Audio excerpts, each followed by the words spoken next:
So much karaoke in Vegas. Hey everyone, how's it going? It's I, the real Randy Chavez, coming at you today with I was going to say business partner, Crypto Rain, coming at you with episode 30 of Omi is my homie. Bitcoin and alts run while Omi is down. What are those reasons? Everyone say hello to Dashi. Hello, Dashi. So, right.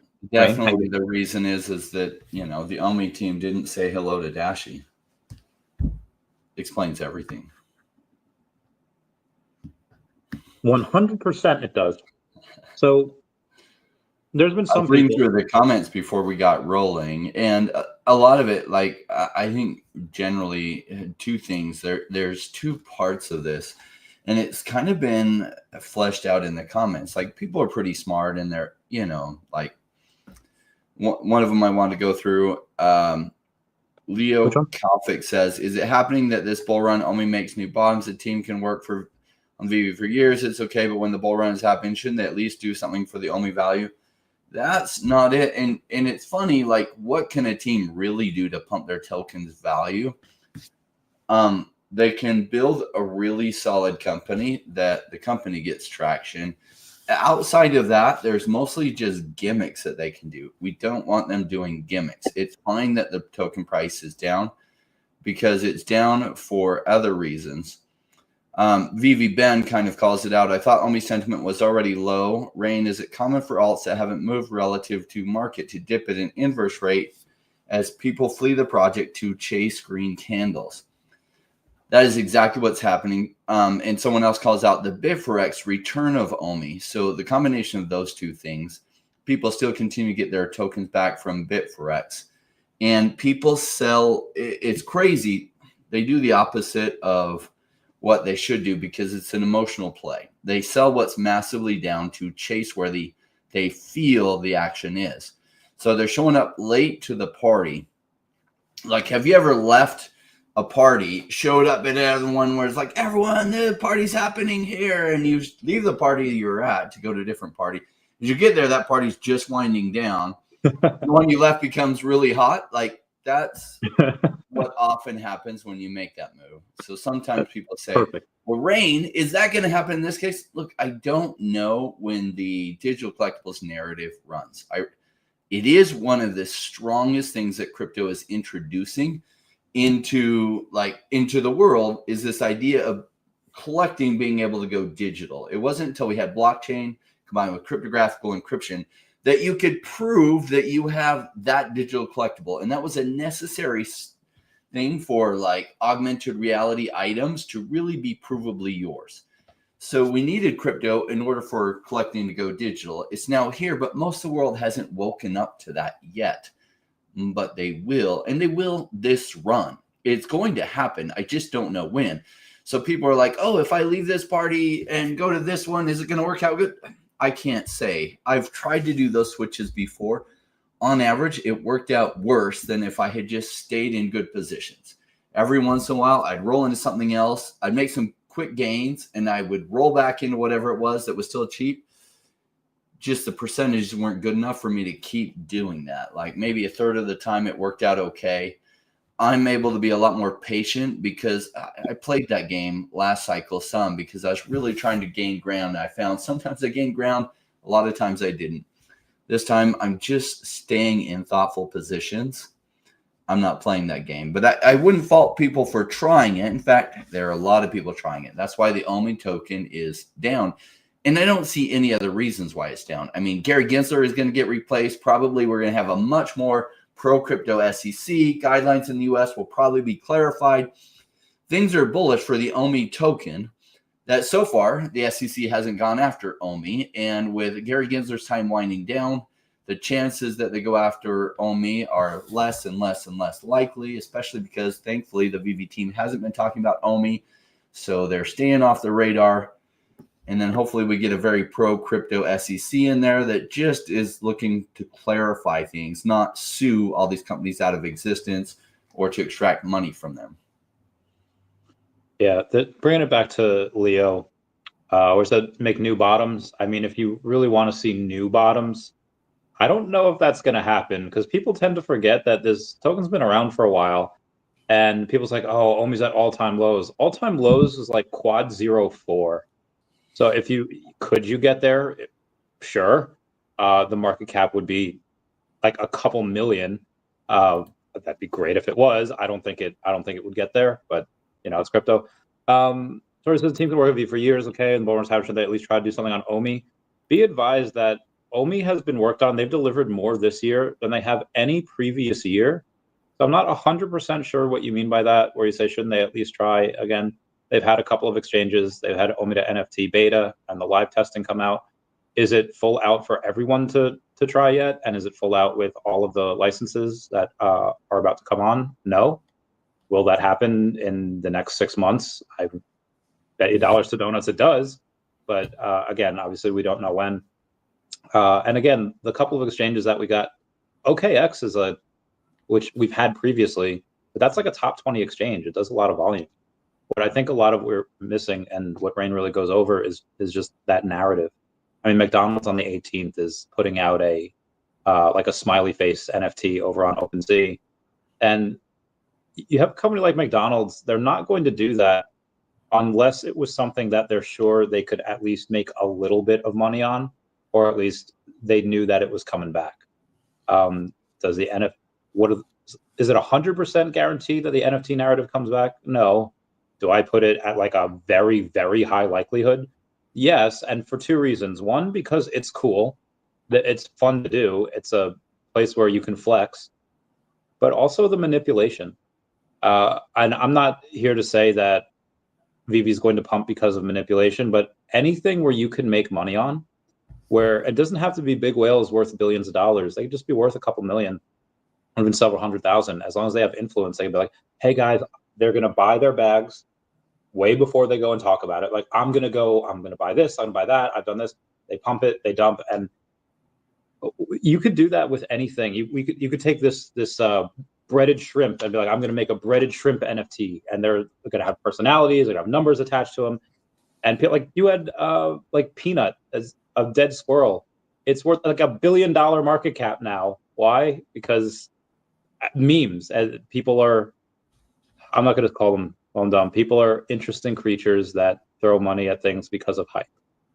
What type of hype do you think there could be with legitimate first appearances on the blockchain of, I'm not even talking like Pokemon, because they're not on the blockchain yet, but Spider-Man, Superman, I think Detective 27 comics, you could buy like a 0.1 for that, like the worst grades, missing a cover, more pages missing out of it than there are pages that are into it.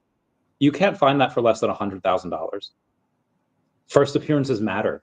And this is the type of thing that VV excels at. So again, just throwing that out there. So I feel like I monopolized that conversation for a little bit. Yeah, well, it can be frustrating for people. Like, this is their first heading into the bull run. Maybe they came in 2021 or 2022, and you're seeing meme coins go crazy. And secondly, meme coins getting listed on Coinbase. Well, meme coins, because there's no substance behind them, it's an even farther stretch for the SEC to make an argument that they're a security. So it's not that the SEC wouldn't like to go after them. They're really, really, really unlikely to win. So they're going for more low-hanging fruit. Like, unfortunately for Dapper Labs, they put themselves in the bullseye of the SEC. So did, what's their names? Immutable X recently got a Wells notice. And so, like, Ecomi and the Omi token is just trying to keep out of the SEC radar for now, because there isn't clarity. And the SEC is suing as a way of enforcement rather than in a way of clarification of the guidelines. They haven't clarified their guidelines or their take. They're just like, well, come ask us. And when you come ask them, in a lot of cases, they then looked at all this stuff and said, oh, we're going to go after you. Thank you for bringing all your information to us. Thank you for putting yourself on our radar. Instead of us giving you guidelines, we're now going to sue you and see if the court will rule in our favor that this is how we want to be, because we want to take jurisdiction over all this crypto stuff. And it isn't clear whether we have jurisdiction over it, but if all these judges rule in our favor, then we can take complete jurisdiction over it. And in the meantime, costing these companies hundreds of millions of dollars. It's not a fair way to do regulation. It's not a fair way to do government. I feel like that's kind of been a theme. in the US for a little while. So yeah, hopefully that changes in the coming 3 months, 4 months, and we can just get some clarity out of the US as far as what's allowed, what's not allowed, so the companies can just easily abide by the guidelines. And but we see meme coins, they don't have to worry about that because there's other much more important low-hanging fruit that the SEC isn't going after them. And so exchanges are way more likely to list big meme coins than they are something substantive like the OMI token, which has major IP around it and stuff, because Coinbase could then get pursued by the SEC, which declares all of a sudden OMI is a security and we're going to tie it up in courts and make VV and Ecomi spend tons of money defending it, proving that they're not, and seeing whichever way that judge rules. I know it's a mouthful, and yes, it's frustrating. And yes, this is a government-induced problem, the U.S., that's creating this problem for OMI to do better. Either way, when the narrative runs, like, OMI's going to go crazy. When's that going to be? I don't know. But at the same time, Flow is going to be positively impacted. Immutable X will be further impacted. You'll see other tokens further impacted that they'll run too, like Wax's token, probably Chili's token. They're all in the digital collectible space, and they'll go crazy. I keep forgetting Wax is the thing. So Devil Kyle says he just got his OMI back from Bit4X, and people likely dumping as they got their coins back, which again we've seen. I think it was like Mendoza says 2 billion today, and they have between 15 and 16 billion left. So with that, we're likely to see lower prices as long as this keeps happening, which for people that like to stack is a pretty good deal. Somebody asked me today, my DMs no longer belong to me, phone's ringing off the hook, but somebody asked me, Randy, at what price point do you get nervous? At what price point do you say, hey, this is it, I'm done, I'm out? And that's the wrong question. It doesn't, well, not to say it doesn't matter, but it matters very little what the price is. It matters what the fundamentals are of the company. Are they still selling drops? Are they still profitable? Are they still adding stuff? Are they hiring? And if anyone ever remembers that, I'll be careful what I say here, remembers that episode of Cobra Kai where what's his name comes in and says, one of his students comes in and says, like, I thought we were supposed to be growing, but you're kicking students out. What's going on? And he says, addition by subtraction. Now, there has been at least one, but likely a couple of jobs that have been disestablished by VV. And if you're not, in many companies that I've invested in the past, if you're not justifying your salary or you're in that bottom 10%, you're getting a talking to every month. And if you don't improve, you're gone.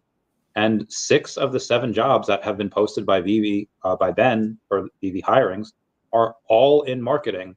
So it's not like they're letting people go or disestablishing jobs and because they can't afford it and because they're trying to go and shine the knobs on the Titanic and keep the lights on.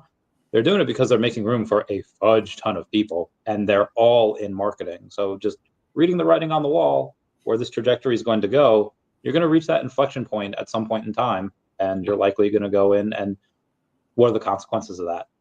You have, Schrodinger's OMI, one scenario in which the price of the token reflects what the company is doing, and one timeline where it doesn't, and it goes to zero. I'm putting my money that it's going to be the former, but that's me. Shout out to Sanjay, who we see him in the chat. Sanjay, good to see you. Pink Panther, I love you, brother. Please dump your OMI tokens. It's garbage.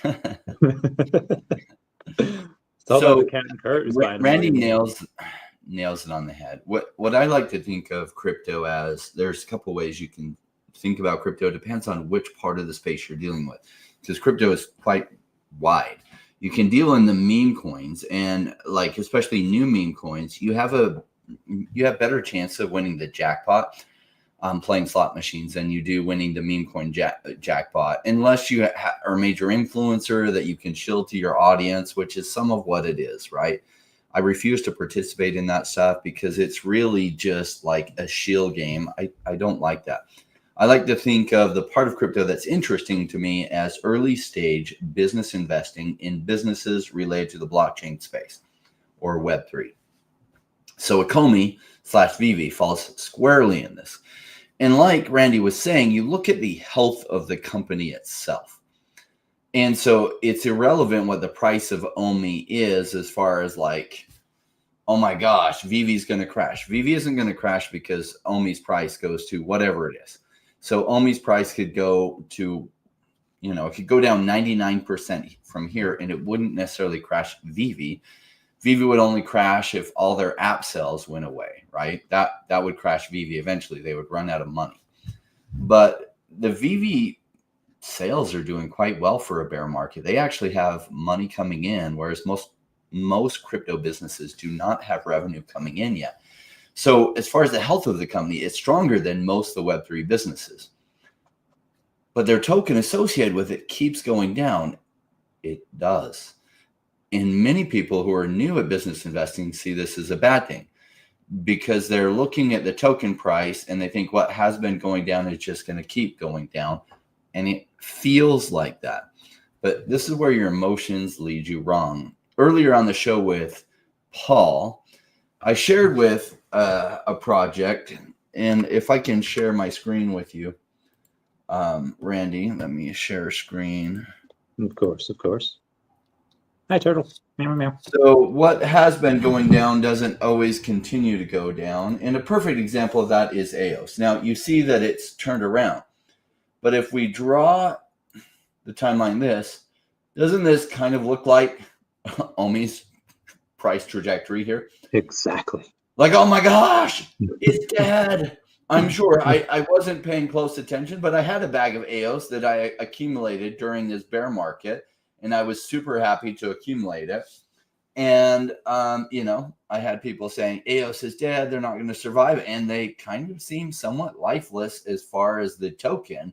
And if you just look at what was going on with the token, it may have looked like it was dead. Well, then the narrative that they're in hit. And it turned around for a bear market, and it broke right up to this previous, not all-time high, but this previous high of December 2021 high, bounced down. Now it did some correction. It's breaking upwards again. Well, this is because the AI narrative has been hitting. And EOS somehow in the bear market rebranded itself as an AI narrative, and they got some big influencers involved. And as the AI narrative popped off, EOS came back to life and did amazing. But I just want you to think about this. Oh my gosh, EOS is dead. Oh my gosh, it's terrible. The price. You need to be looking at the health of the company. EOS had to go through some major things because when they launched, they're like, we're going to compete with YouTube and we're going to be a decentralized video provider. Well, that narrative wasn't working for them. They weren't able to compete with YouTube. One of the competitors to YouTube that was decentralized video provider was massively pursued by the SEC. EOS decided to rebrand entirely into an AI company and somehow was successful in that and turned things around to get the price going around by improving, what their narrative was. They realized the whole narrative they were in wasn't working and changed their narrative entirely. Now, do they have good AI tech? I don't know. I don't know if they do. I've been selling my EOS, which is way, way up, and buying OMI, which is way, way down. Why? Well, because now I was able to roll a bunch into OMI, and that's exciting for me. In fact, I took a bunch of profits when it went crazy up like this. Nice. Because I don't know if their AI tech is any good, but their market cap, when it went to $1, their market cap was like 1.2 billion. I don't know how much farther it could go than that. Maybe 10 billion. So maybe a 10x from there when I could roll that into OMI for super cheap. I think it'll work out well going that way. And then I recently diversified some more into OMI. I like to sell what's up and roll it into what's really cheap. So those that want to sell their tokens, go ahead. Like I can't tell you what to do. Make your own choice on that.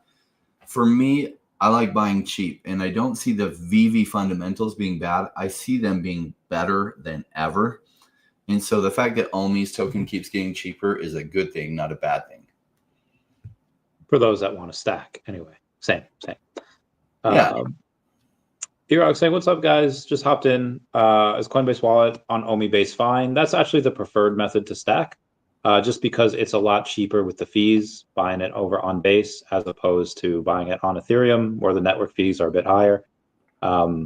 You will be able to buy it on Stacker in a multiple amount of ways when that rolls out. We're not 100% sure. You'll even be able to bridge as well. Wes, thanks for being a member, saying, why is Ecomi so quiet on socials? For the most part, it's just because there's not really a product that you want to go and market. Like, do you want to go? It'd be like a chef going in and cooking half the pizza or half your meal and be like, hey, come on, guys, it's ready. And it's not being ready. I mean, can you buy a couple of things and licenses on Stacker with Omi? Sure. Is it everything they want right now? No. So you're just going to have to wait a little bit until that's done. And again, well, I'll let you guys know. As far as, so you've been saying you've been taking profits of that you got lucky in, but at the top, and I guess now you've been taking profits again in this. Why buy Omi now as opposed to waiting a couple weeks, waiting for BitForex to go off a little more? And the trend is going down. Aren't you convinced that it might go down a little further? Yeah, it's hard to know where the bottom is. And if I had a magic crystal ball that could always tell me where the bottom is, I would love life. I would be worth tens of billions of dollars right now. I don't have that magic crystal ball. So, Randy, if you got a source for a magic crystal ball that works, please share your source. I don't know if it works, but I remember having one, a magic 8-ball from Hasbro back in the day. Is that a sufficient replacement? No, not at all. I need a magic crystal ball that tells me exactly where the bottom is. So maybe this is the bottom and it won't get cheaper than here. Maybe it goes down some more. I don't know. So I have to figure what is the value of this. At what point is it no longer a buy? And is it now a hold? And at what point is it a sell? So my feeling was anything under 0.001 was an amazing buy. And now it's down 72% from there. Yeah. So it's an incredible buy. You can almost get almost 4 tokens for the price of one from what was also a really good buy price. So it's an incredible buy. For me, whether it is for you, you have to evaluate what you think. I love the fundamentals behind Vivi as a company. I do think when the digital collectibles narrative hits, that Omi, Flow, a lot of these digital collectible tokens are going to take off like crazy, and you will see massive, massive FOMO coming in. Now, Wes brings up a good point that people in the US have no exchanges to buy Omi. It's not no exchanges. You have Uniswap, and you can swap on the base chain for it. Just no centralized exchanges that you can buy it on. And yes, that's holding it back. So when will we have a centralized exchange that people in the US can buy Omi on? I don't know the answer to that. But I can tell you in the last bear market, Omi ran like 3,000x. And like the only place you could get it were like random exchanges nobody had ever had an account on before that were risky as hell. And yet Omi ran 3,000x. So it's a better setup than it was 3 years ago. There isn't tons of liquidity on Base and on ETH, on Uniswap. I wish there was, but there isn't. But there's some options. I would love to see something like a Coinbase listing. I would love it if the team were working on that or put something together there. I've heard rumors. I don't know that they're anything more than rumors. That would be incredible because then it makes it easy for the US to buy. Yeah. I would love to see that come together. I have no idea if or when something like that comes together. Yeah, that'd be great. It makes, average Joe 6-pack be able to go and buy it. Easy peasy. I like Omicron brought up a pretty good point that I want to go over, saying that the digital collectibles market in 2023 was 7.3 billion. Well, what about the physical collectibles? And you've seen a couple of digitals already. You've had Funko and you've had what's it called, Figpin. They sponsor the channel, by the way. Shout out to them. And when we're talking about physical digital collectibles, they're a $475 billion industry, and it's growing very fast. It grows about 5.5% every year.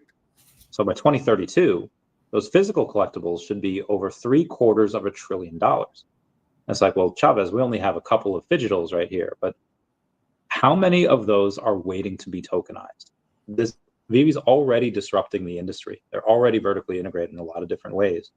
So when you say that by 2032, we'll be up to $42 billion as far as digital collectibles, I think that's actually going a little bit, a little conservative. And I think that 50 to 60-ish billion is probably well within that realm of possibility.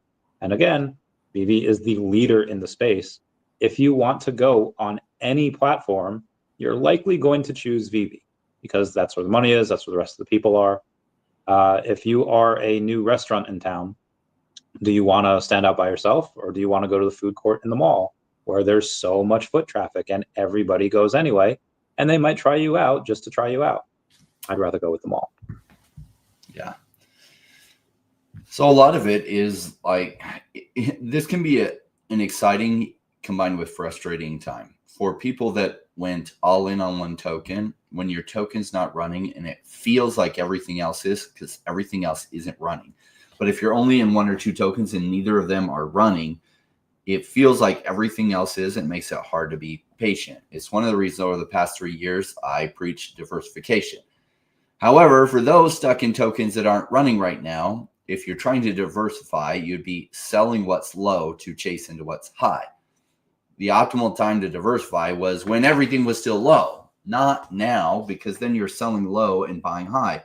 That usually ends poorly for you. So often you're then stuck in the position of holding what's low until the narrative runs. Well, that's not the worst place to be. As long as the projects that they're in, the narratives do eventually run. Some people say, well, how do I know if the narrative will run? You don't know for certain. There is no certainty in this space. You're just playing probabilities. What are the probabilities that something like the digital collectibles narrative runs this crypto bull run? Very high, but there's no guarantees. On a bigger note, there's no guarantees that Randy wakes up tomorrow, that I wake up tomorrow. I could have a heart attack in the middle of the night. Anything could happen. A meteor could strike the earth, one that we didn't see coming, and we're all dead. It's not a 0% chance that that happens. It's just a low likelihood that happens. So if you're looking for guarantees, crypto is especially not your space. What you're doing is you're just playing probabilities. What are the probabilities that things turn to the digital collectibles narrative? Quite high, but it might not happen. Just, I'm going to play those probabilities. What are the probabilities that you win poker when you have 3 aces in your hand? High, but not guaranteed. It's true. There's for those that don't know, like, asteroids and meteors come into our galaxy like all the time, and at a different point in time they would go and they would hit Earth, but because we have such a large diameter around the sun, they miss us. But yeah, stuff happens all the time. I don't know if you watched any type of like CNN or Congress or the Senate today, where they had confirmed that there in the UFOs there are non-human biologicals that are more intelligent than us. If they were to come down and they were to get into the crypto NFT space, what NFT would you show them? Which one would you do? Like a Ron English one? Would you do the Kripkins? Which ones do you think would get them on board? That is a question I have never thought about before, ever. And I don't know that I have. I don't know, Randy. I haven't thought that one through. I'd like to show them Superman. Be like, he's an alien. He's an alien too, but he's awesome. Please be friendly. Yeah, be friendly, or we'll send Superman after you. Oh, yeah. Let's show you this film, this historical film showing that Superman does exist. That'd be great. Yeah, no, Wes. We have no place by Omi.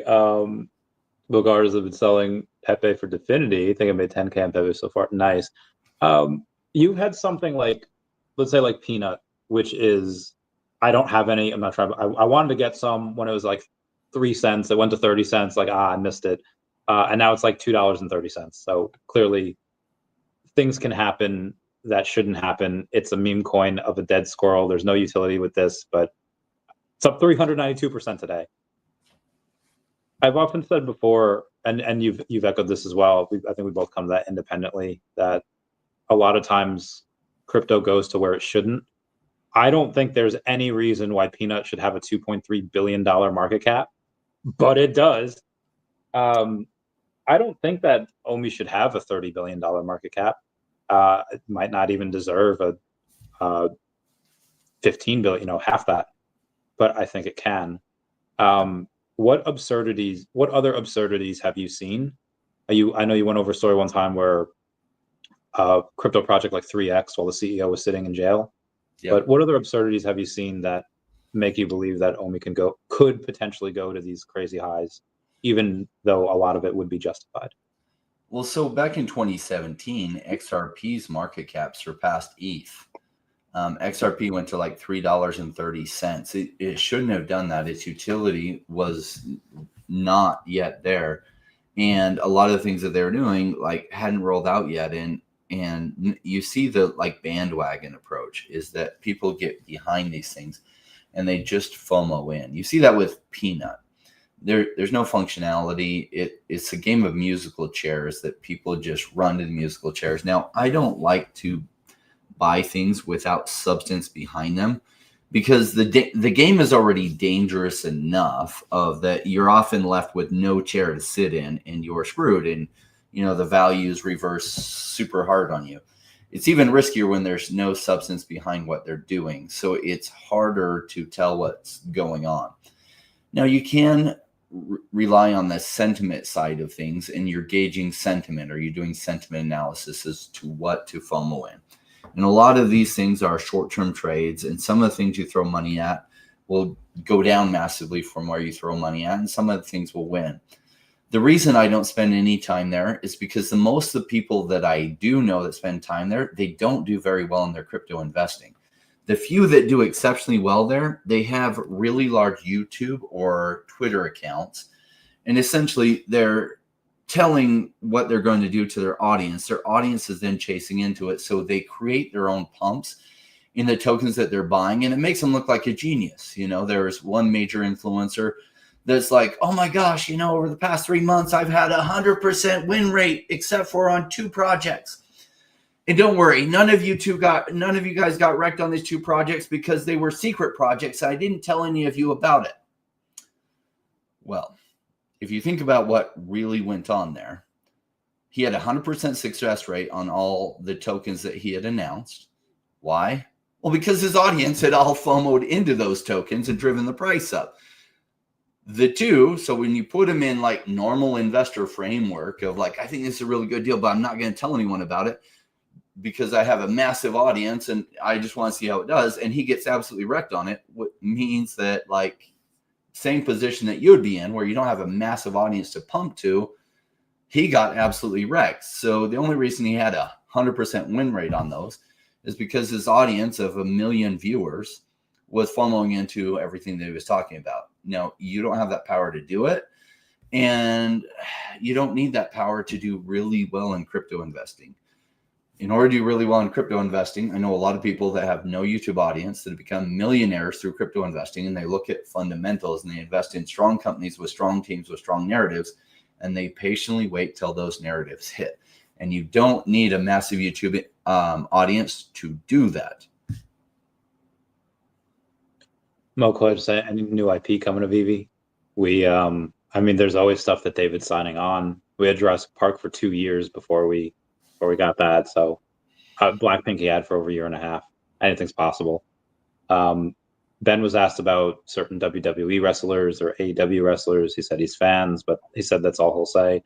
Also, licensing is not really Ben's department. I'm sure he hears the conversations and he does sign-offs, but I don't know. Out of the stuff they've released recently, which do you say that they're missing? I say a little bit of horror. I say that they could probably go into that a little bit more, kind of miss spooky season. What about yourself? Yeah, so you think they could do like some Saw collectibles or some, Jason collectibles from Friday the 13th or, I'd love that. Michael Myers, Michael Myers. Freddy Krueger, claws and stuff like that. I don't know. They continue. I like that their collectibles are 3D. They have the skin so they can be put into augmented reality. So I think they're prepping well for the future. How this all comes together, I don't know. But I do know, like 12 years ago, there was a guy named Satoshi Nakamoto, or 13 years ago, even 14 years ago now, he was trying to make the case for this idea called Bitcoin, and it was going to be like a digital gold. And at the time, it was a very hard case to make. And he's like, you know what? There's some things that are better about Bitcoin over gold, like you'll be able to transfer it, and you know what the supply is going to be, and you can't suddenly discover massive troves of it. And so it'll be a fixed supply, and it'll be inflationary in that more is printed, but eventually none more will be printed, and you'll be able to know what that supply is.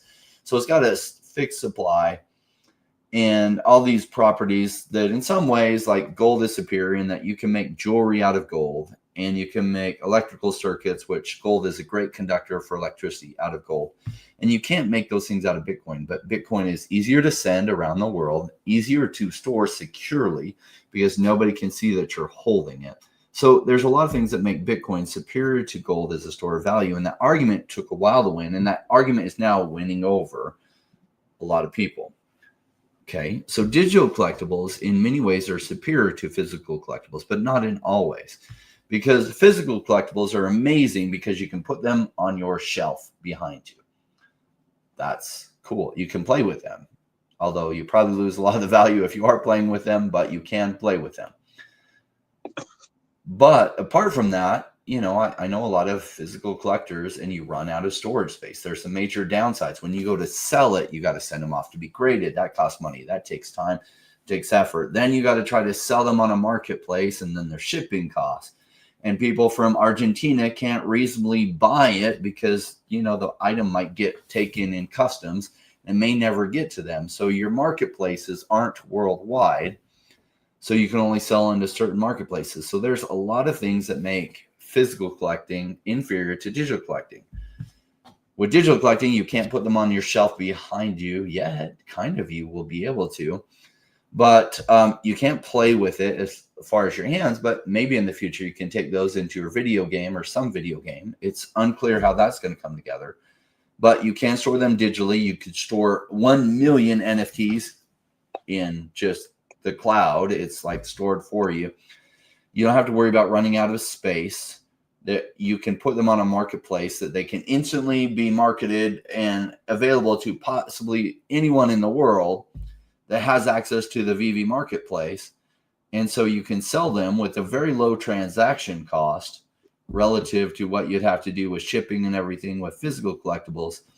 And they're able to get it easily, like instantaneously. So you can put it on and 2 seconds later it can sell. So in a lot of ways, digital collectibles are superior to physical collectibles. And that narrative has not really hit worldwide recognition yet. But I think we'll have a massive wave of that recognition this crypto bull run.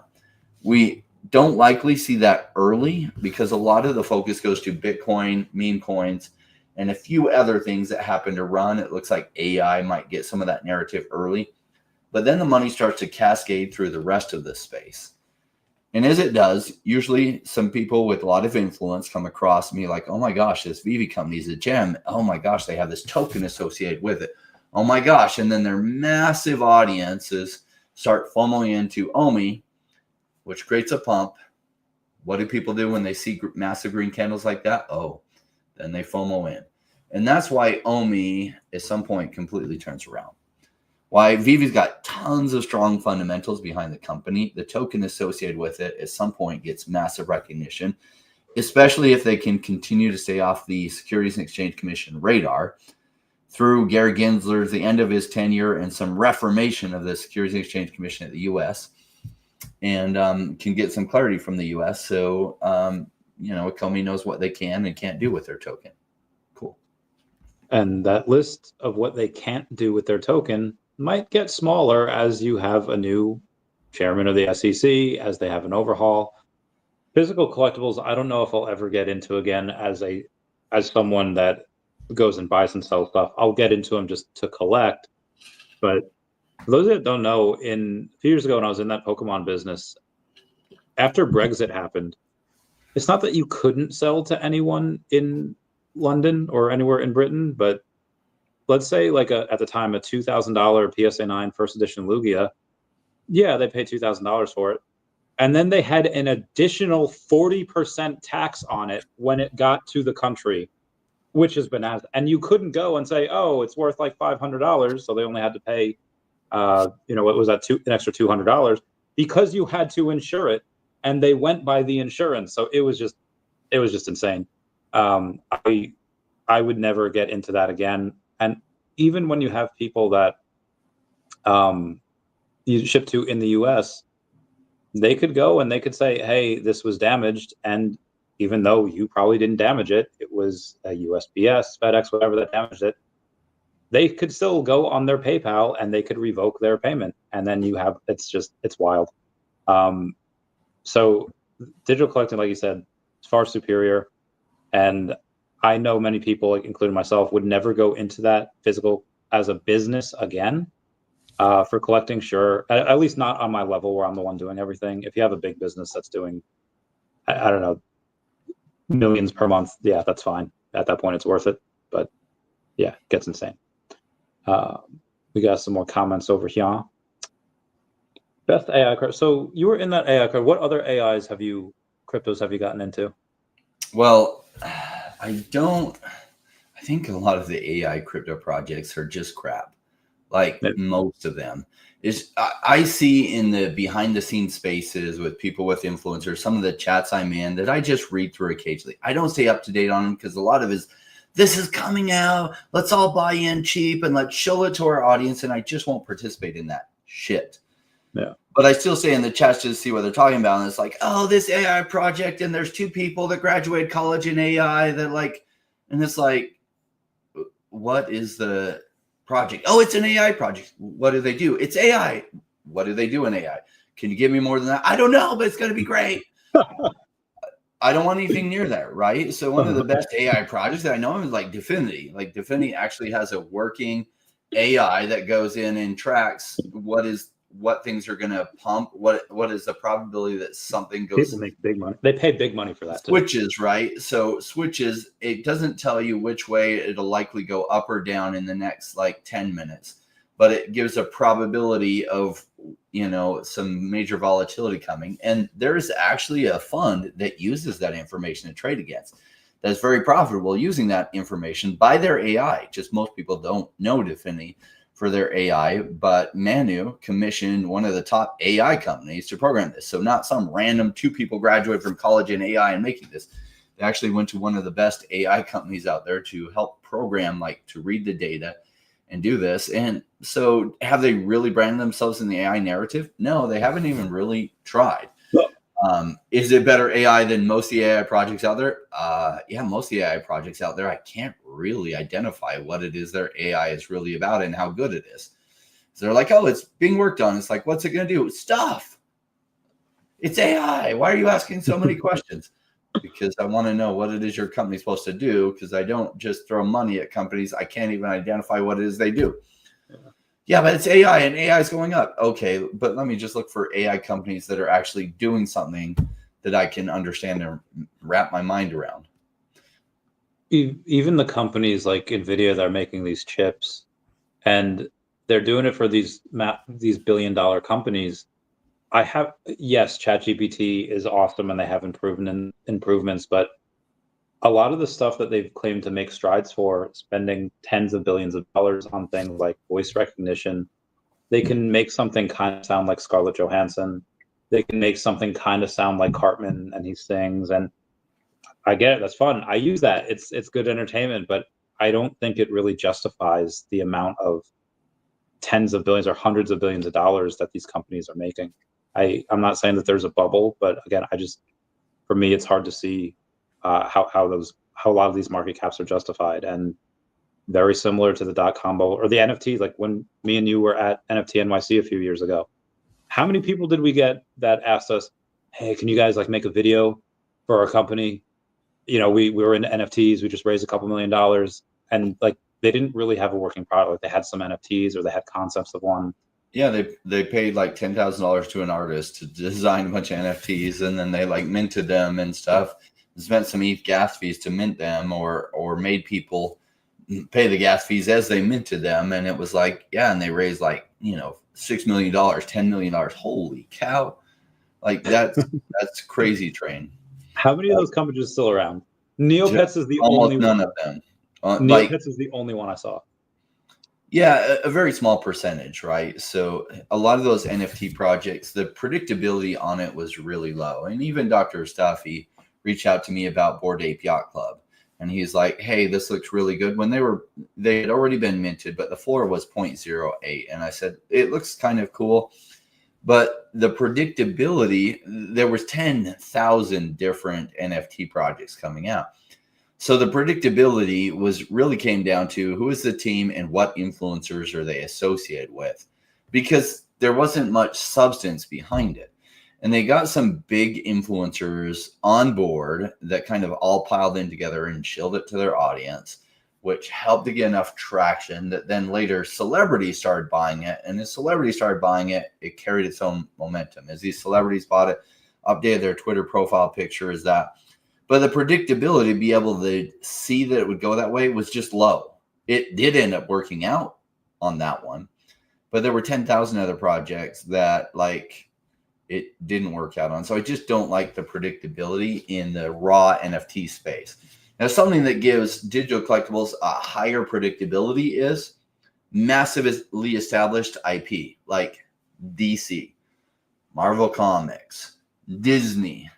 So that's why I like what Vivi has going on, because it's not like some new IP nobody's heard of. This is well-established, very popular IP, some of the best in the world that they're getting. And so it's just higher predictability on success of these. David Hill asked a good question at the bottom. With Omi tanking so hard, is there a chance there would be a bank run on Vivi? So one of the big concerns when a token goes down for a crypto project is most crypto projects are in a space that their only way of getting money is to sell some of their reserve tokens that they have. And if the value of their token goes to like really, really low, then they run out of money. That was probably a concern during last bear market with the Omi token.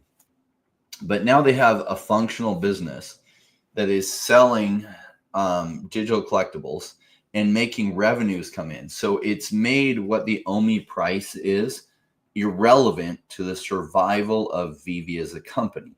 What is relevant to the survival of Vivi as a company is, do the digital collectibles sell? Are they bringing in revenues?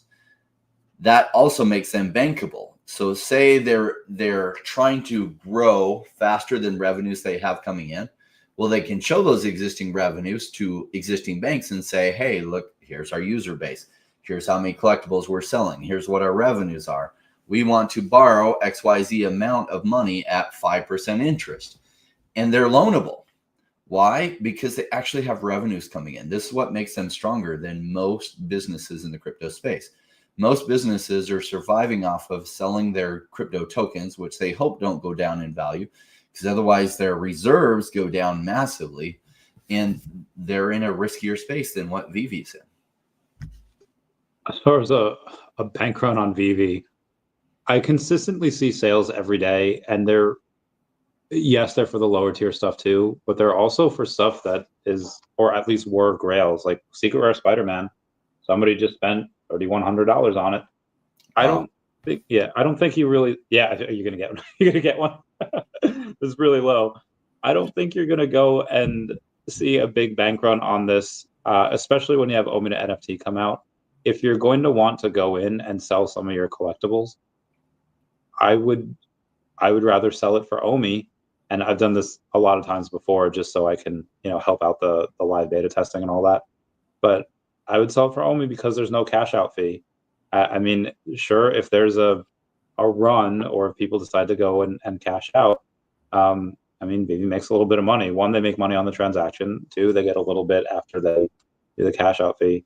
But they should have multiple times, however much. I don't know. Let's say there's, I don't know how many millions do you think are in Vivi right now?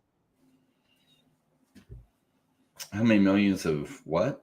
Just gems. I have no idea what those look like. In fact, even if it's just 1 million, liquid gem statistics available. I haven't seen anything. There used to be they're not anymore. But even if it was like 1 million gems that were free floating out there, which I don't think there are, but even if it was, I mean, if that all was cashed out at once, they could cover that multiple times over. And even if they couldn't, which I'm pretty sure they can, they could raise money at any time. Yeah. Like this is not like a $10 million company and like, oh, we could, raise cover it if we sell 10%. No, these guys are worth like hundreds of millions. So I'm just throwing Yeah, and that. they should be very bankable at this time, that they can go to a bank, show their revenues and everything, and borrow at 5% rather than even having to sell equity in their company. But should they not be bankable, they're in a strong enough position they would be able to sell equity in their company and raise capital that way. So they're in a really strong position. So Alchemist, I feel like I've seen you comment before. Not sure if this question is facetious. If it is a real question, we'll say, like everything, when Russia invaded Ukraine in 2022, everything went down. Not on new exchanges. We did get a few new exchanges this year, so that question is technically wrong. But why not exchanges that maybe you would like if you're American? Just when you have the SEC currently being investigating Coinbase and they just settle with Binance, it gets a little hard. Also, Binance US, they don't typically have a lot of volume, and Binance US also they tend to want like 10 or 15% of the token supply when they get listed. It's just brutal. I would not want to go on Binance. Like, give me the button to push, hey, get Omi listed on Binance. I would not push that. I would, if you want to go on other exchanges, sure. I would like a Coinbase. I would like Kraken, KuCoin, all that. Maybe crypto.com. But I think we'll get it at some point, but just gotta be patient. Yep. Have a vertical, which is a live show tickets, like for concerts. You think that's what he means? Yeah, I think so. Live show tickets. So kind of like for show tickets, they could. There's a couple of companies going after this. I mean, Vivi already has their app working and stuff. It would be really easy if they decide to go after this and have the connection to go after this, because their app is so functional that people get the Vivi app, just get the tickets through the Vivi app or through online. But then if they're getting them through the Vivi app, remember, then they're going to have to pay that, the Apple Marketplace fees and stuff. So unless people are then buying the gems through the computer, like that, Apple's going to take a huge cut of those fees. That's true. Like, could it be integrated? Yes. The Apple Marketplace and the Android Marketplace kind of have monopolistic powers on their phones. So it's not likely to go that route, because that eats up 30% of the revenues or something crazy has to get handed right over to Apple right there. So in theory, yes, that could be a vertical they could go after. I don't know. There's other companies going for that. I think Ticketmaster's days are numbered unless they go to NFTs real quick and they get a Ticketmaster app, and then you could just get your stuff as NFTs, and then you could keep it as a digital collectible for forever. If they're not going that way, they will get wiped out as technology makes them irrelevant. Kind of like Redbox. When was the last time you used a Redbox? Like 10 years ago. Yeah. Yeah. And they had one on base, McGuire Air Force Base. And I remember having one. It was like Memorial Day weekend. And one of the movies we wanted to watch wasn't on Netflix, but it was on the Redbox. We rented it. And that was, I think that's one of the only times I've ever done that. Yeah. Is there a correlation between Ben saying he's focusing on Vivi and David early in the year probably saying that this year he's focusing on Omi when he was asked about Vivi? Probably. David's CEO of Ecomi and Ben's CEO or co-CEO of Vivi. So I think there is. I don't know. What about you? So just because the company's not talking about Omi doesn't mean they're necessarily working on it. It means they can't give you price predictions. They can't be talking about the price a lot. That puts them squarely in the bullseye of Gary Gensler, who is not yet retired. No. And we don't know who the new person is going to be in, and we can't say for certain how it's going to go. We're just guessing it's going to be way more favorable for crypto clarity. And I would love to see that, because the current thing is kind of like you have all these cops going down the lane with like speedometers, and they're not telling you what the speed limit is. And they're just like, oh, well, what's the speed limit? Come ask us. Yeah, but when I come ask you, you say I was doing 27 and a 25. And you just hand me a ticket right there. So I don't want to come talk to you. I just want to kind of wait till you pull over and do what I think is reasonable. And because there aren't clear guidelines, sometimes they might say the speed limit's 20. Sometimes the speed limit might be 35. If you're Sam Bankman-Fried, apparently there was no speed limit because maybe he was donating to the right parties, or I don't know. But Sam Bankman-Fried, they had all these talks with Sam Bankman-Fried and had no concerns about him until after the public found out all the crap he was doing. I don't know what that's all about, but I don't think they've been good, fair policemen in this case, the current SEC. It seems like it's very political. Keep in mind, Gary Gensler was the chairman of the Hillary for America campaign. He's very much a political animal. And in this role, it seems like he's been acting political and not like, oh, let's make it clear so the U.S. can really dominate this space. Seems like his goal has been slowing down U.S. involvement in the crypto space entirely and trying to get rid of it. Well, hopefully that changes under Trump administration. Agreed. It's human nature at this point. People holding OMI, seeing it go down, looking for crypto going up to cycle into, yeah. And I feel bad because there's people that are locking in certain losses, that some of them are pretty major, to buy things that have already I've seen it all day. I've seen it for years. It happened in stocks, happened in Pokemon cards, happened in Iris lending, and it's happening here. But a big time has been the last week where they see Doge that had gone up like 4x or 5x the last couple of weeks. Like, I want to buy a bunch of that. And is Doge going to be higher in 12 months than it is now? Probably. Is it going to do a 40x? I highly doubt it. Could it do another 2 or 3x? Sure. But there's just, in my opinion, there are better buys that will give you a much healthier ROI. Again, could I be wrong? Sure. But in a year's time, I'd rather have other stuff that hasn't pumped yet, but that's just me. I know you can't give financial advice, but what's your mental advice to people that are debating about that, or have already done that, or are thinking about doing that? Buy low, sell high. That's how you make money in crypto. Sell low, buy high. It doesn't work out for you. I mean, that's as simple as that. Now, what they're doing is they're selling low, buying high, hoping it goes higher. And maybe it works out for them. And maybe they take profits while they're ahead. But it's crazy to see the numbers. Over a greater 4-year period, 89% of people, almost 90%, do not do well in crypto at all. They sell at losses.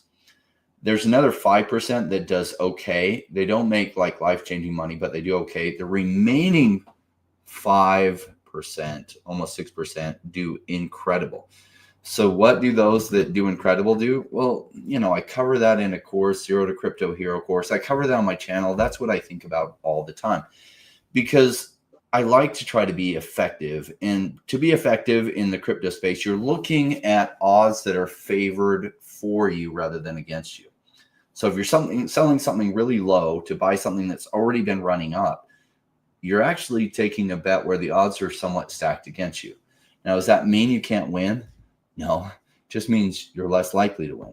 I like to take ones where over a longer horizon, it's hard to tell what will happen in the short term, but ones where the odds are stacked for me in the longer term. What's the likelihood that the digital collectibles narrative hits sometime within this bull run? I would say probably for myself over 90%. Maybe it doesn't, but I would say there's a 9 in 10 chance that it does. If it does, OMI is really likely to do exceptionally well in there. So, okay. So that hasn't happened yet. OMI is really, really cheap right now. So I'm taking a bet, in my opinion, that the odds are massively stacked for me, but it requires patience, me waiting until OMI or the digital collectibles narrative hits this bull run. Okay, I'm going to take that bet. That bet requires more patience. I can't actively see it run. In fact, I might buy more and then it drops more on me in the short term. That's okay. I'm agreeing when I buy that this price is a good price, though it might even get better, thinking that in the future, the odds are highly likely that the price can be a lot more than that if that narrative hits. And I think it does. So that's how I look at it and how I try to stack the odds in my favor rather than against me. And that's how professional poker players do it. That's how people do it. I mean, if you watched, there's a new movie out on Amazon, I think, you can rent, where it's got the guy, Walter White, and it's a gambling movie. And they talk about, he found this flaw in the lottery system that during these certain days, the odds were actually stacked for him. Jerry and Marge Go Large. Yes. And that was a fantastic movie. And what he did was he found a way to stack the odds for him rather than against him in a situation where usually the odds are stacked against you. But it requires patience. And the first time he really went in, he actually lost. He didn't make money. But he realized he needed to do it over a bigger amount so that he could take randomness out of the equation. Well, the way I stack the odds for me is I do it over a longer period of time because I have no idea if that narrative is going to pump in the next 3 months. But is it likely to pump in the next year? Yes. I think a lot of the bull run action happens this coming 12 months. And that sometime in there, the digital collectibles narrative runs massively. So when I buy now, in the short term, if it goes down even more, well, then I just buy more. I don't panic out. The only time I would panic out if like the CEOs of Vivi are somehow being arrested for some crazy stuff, and maybe I would panic out then, depending on what the crazy stuff is and what's going on. But the health of the company is really strong. And so that gives me some reassurance that they're probably still going to be around during that window of 12 months for there to be plenty of time for that narrative to hit. And then if that narrative hits, then the price goes absolutely bonkers and people are then FOMOing into it. So I feel like the odds are massively stacked in my favor. And that's why OMI at this price is an amazing price for me. I get excited about it. Other people get despair. I understand why they get in despair. I think about it differently. Cool. But I have been doing cycle investing for 25 years now, where I buy low and sell high. And most people, they haven't figured out how to buy low and sell high. They try the buy high and hope it goes higher approach.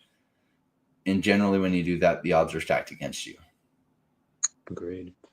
The idea for VV doing those ticketing session might not be a bad idea. Yeah, they take a big loss with, or maybe not that big, with Apple and all the fees that go into it. But if they onboard thousands of users, probably worth it. Like Walmart does something similar where they'll take losses on certain items, hoping that you shop around. And this way they make up that margin and then some and they go into the black when you get more stuff. Might be a decent idea. The missus came in, and so I need to pull her over. Oh, she said she'll come say hi in a second. Okay. Oakley dokley. So there's I was saying I only see positive points about VV. I'd love to see your negative points in the project. Don't be biased. So I mean, I understand, and if I try to empathize and put myself in other people's shoes, which again, from an empathy standpoint, can be good. But most of the arguments is just, why aren't my bags going stonks? Why no moon? Why Lambo? As far as actual negative, I think they kind of drop the ball every spooky season for the monsters that they have. So I would like that. Outside of that, a lot of the stuff they've done recently. Hi. Come all the way in. They can't see. Oh, there you go. Oh, she's sticking out her tongue too. Hi. Can't wait to see you soon. Yeah, she will be coming to Vegas. I'll see you tomorrow. Yeah. Oh yeah, tomorrow night. Get all the fun places. Let's go! I can't wait. I'm so ready to get this bread. There's a couple of people there already, and then a bunch of other people get there tomorrow. Some people get there Friday, and then I have a surprise for people. I might announce Friday, I might announce that, but everyone that goes, they'll be a part of something special. I'll leave it at that. That's interesting. I like to be a part of something special. You will.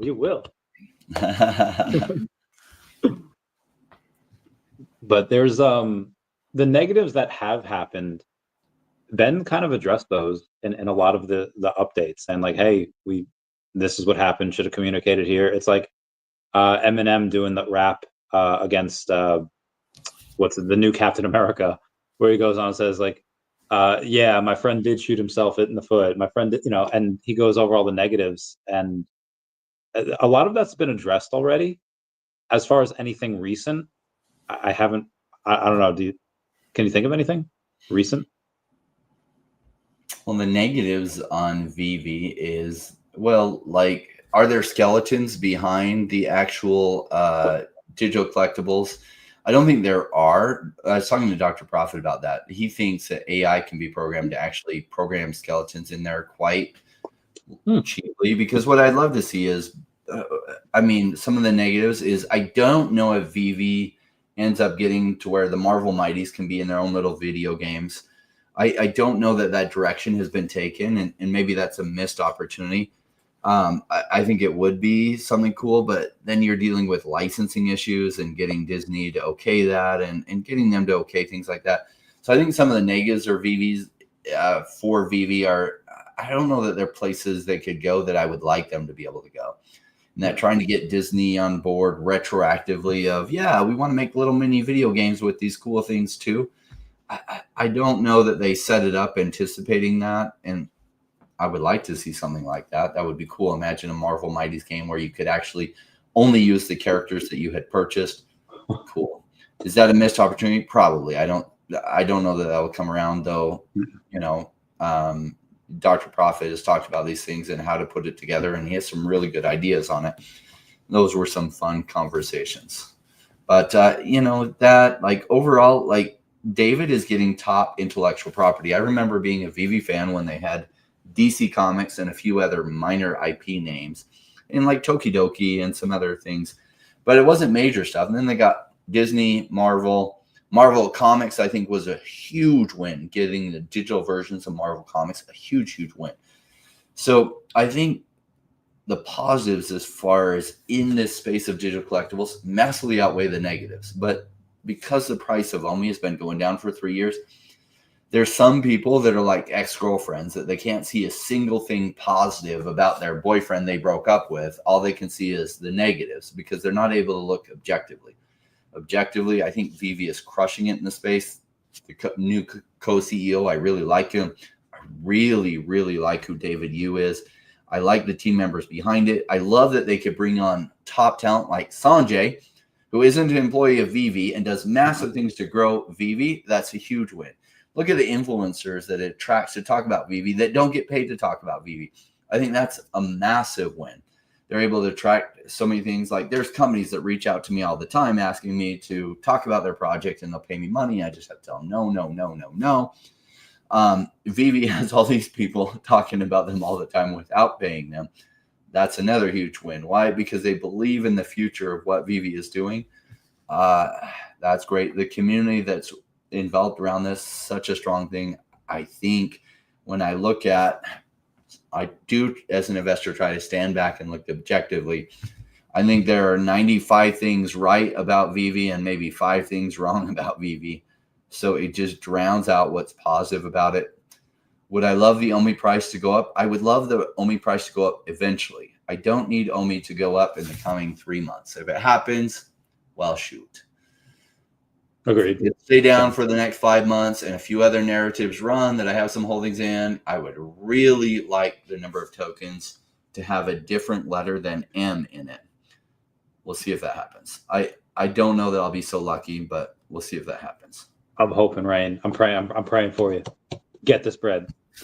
There's Bill Gar said they declared the collectibles to be non-rentable. Yeah, that makes sense because anyone that does do that puts themselves at risk for being labeled to security. If you go in and again replace the chair of the SEC and do an overhaul, then maybe certain things come back on the table. Mm-hmm. Yeah, I was talking to somebody involved in the regulatory space, and they're like, oh my gosh, if they did that, that would put them squarely in the bullseye of the current US SEC, which would love to go after them and bring it before a judge to try to make the case that they are a security and love to try to regulate through enforcement that way. They better not do it. Agreed. When Dr. Stuff, he's coming. He commented a little while ago. He's coming, gents. Give him another 10 or so minutes. He'll be here. And he will grace everyone's presence with him. Metaverse purchased another 1.5 million. Pack your bag. Stop buying. Just keep selling and bring the price down. I'm just kidding. That's selfish of me. I know. Yeah. So I'm hoping some other things go up a bunch so I can diversify out of them. I just don't sell what's low or not high enough to buy what else is low. And I'm 100% allocated into crypto. I don't have hardly any funds sitting on the side. So in other words, it's a zero-sum game. In order to buy some more only at this price, I got to wait until something runs up high enough that I can justify making that purchase. So I hope that happens. I would love for the narrative that Omi's in to stay low for the next 3 or 4 months and some other things run. Yeah, I would love that. There's Algo was saying that played poker all his life, says Omi isn't a good hand in poker. I feel like poker is probably a different and interesting way to go and describe this. They're hoping it'll run good. Maybe he's talking about like the turn in the river, and you're assuming the narrative will run in your favor. Not American. This person's either British or whatever.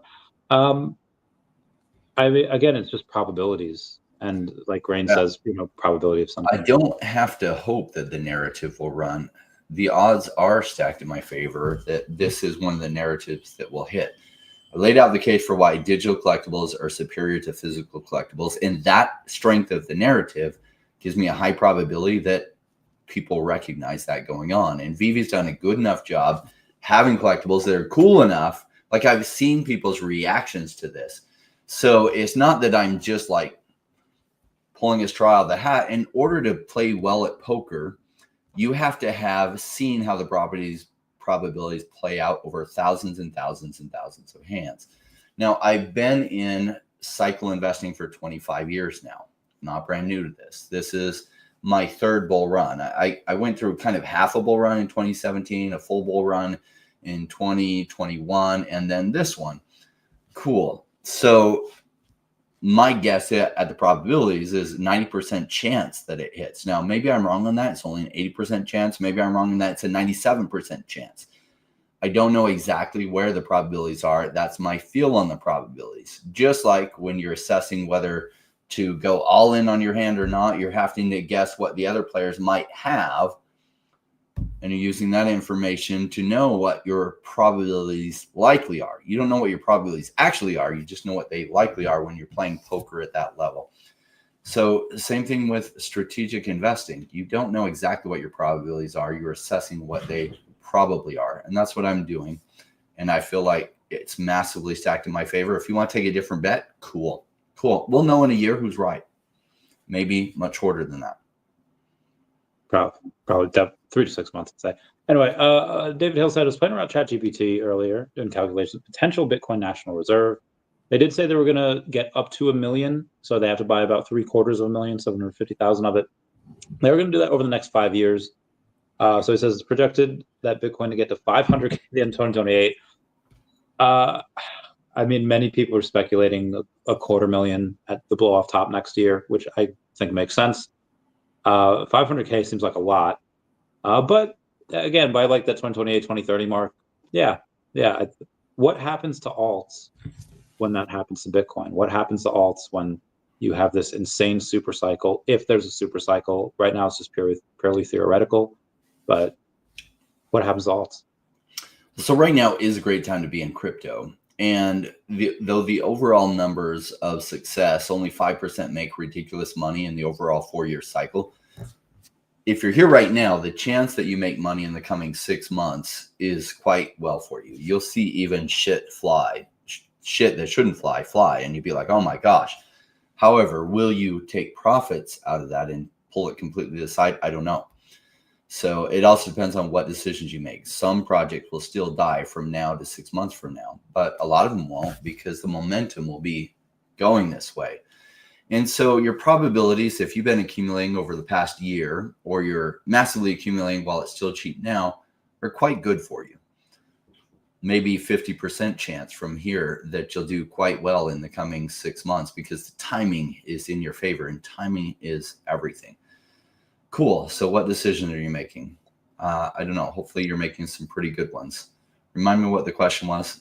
That was just something I wanted to say related to. Yeah. It's just what happens to alts if Bitcoin goes to such crazy heights? Yeah, the alts fly off even crazier, right? So if Bitcoin goes to such crazy heights, then some projects that should have done maybe 100x in the bull run might do a 400x, which is just a 4x multiple over what it was going to do. But the amount in your portfolio increase difference is significant. So if you had 1,000 invested in something that then goes, instead of 100x, it does a 400x. You're at a much greater number, 400,000 from that $1,000. Now, there's no guarantees on which ones are going to do a 100x or a 400x. But in that type of scenario, when Bitcoin goes much higher than it otherwise should, a lot of the alts will fly farther and higher. And that'll be exciting. Yeah. We're saying it's possible Bitcoin peaks in the next couple months. We'll get to that in a sec. And you said, and the bull run will be over, question mark. So typically when after the blow up top, that's really when alts run after Bitcoin peaks, and then it goes down and they sell and it goes into alts. So after that happens, there's still a lot of bull run left. But to his first part of the question, yeah, it seems that Bitcoin's gone up. A lot of the stuff where it likely should have gone up the past couple of months, there were worries about the election, there were worries about the Middle East, worries about China going into Taiwan. And then the election happened, and all of that growth that should have happened over the last couple of months kind of all just got jam-packed in the last couple of weeks. Do you think that this cycle is shortened because we've gone pretty parabolic in a very short amount of time? Pink Panther nailed it on the head. Retail is not even back into crypto yet. We've seen nothing yet. No. Why? The time to be worried is when everyone you know is talking about crypto. Be worried. Might run even longer from there. How long? I don't know. It's like musical chairs. And what's great about this version of musical chairs is you can get a chair before the music stops. If you wait till the music stops, you're going to be scrambling. You might end up with no chair, and you might be selling down at 99% from the highs. There's yeah, it's hard for me to say because now most of the people that I deal with, they're in, and most people that not even just that I deal with and work with, but people that I have in my everyday life, they're all into crypto. So I'm really not getting the normie view of it. How do you go and get do you have like a specific set of friends that's like, okay, I need to hang out with these guys to see what the normies are talking about? Yeah, I do a lot of social things. I moved like 3 years ago, and when I moved, I didn't know hardly anyone in the new location, and that sucked. But I've taken some time. For a year and a half, I was like, no, I'm not going to go out and make friends locally. Just eventually, I'm going to move maybe to Vegas, or I really like the Scottsdale area, or maybe to I don't know, Portugal or somewhere crazy like that, or the Caribbean. But why make friends locally? And I was like, you know what? My crypto does not fully service my social needs. So I've gone out and made a lot of friends, and most of them are just total normies. They don't know anything about crypto. And I try to explain to them what I do, and they don't understand. I talk to them about the YouTube channel, and they don't get it. Like the same thing that your friends say. And sure, I could show some success by taking some of my gains and going and buying a Ferrari or 5 Ferraris. No. Sure, that would win them over. That would just be bad to do right now. I'm going to wait till the market goes crazy, and then I'm going to buy my supercar for every day of the week. And unfortunately, then they'll get it. There's a few people I know and talk to, and they're like, oh, you're really smart at this. And then they start watching the YouTube videos, and they're like, oh my gosh. And they get it. But most people, they won't wake up till Bitcoin hits 100,000. And then they'll be like, oh, weren't you the crypto guy? And tell me about this. And then the truth is, I just don't have time to walk them through all the newbie stuff. I say, watch my channel, watch these other channels that will walk you through how to do a secure wallet and stuff, and watch videos on this and this and this. There's too much you need to know, and I can't hold your hand through it. Being a crypto brand new newbie is very hard. And I feel bad for them. We all went through that space. Most of the people here are not crypto newbies, thank goodness, because that is a painful place to be. It's like trying to put your mouth up to the fire hose and drink from it. It doesn't feel very good because the amount of information is just overwhelming. It was harder. I feel like it was harder back in the day because Coinbase was, at least in New York, Coinbase wasn't allowed in 2017. So you had to hopefully have a friend in another state, which if you're in the military, you definitely do. and you have to be like, okay, I'll PayPal you this, get me XYZ, and then there's just it was. I feel like it was harder years ago. Now, obviously, it's harder for a different reason because there's so much information out there.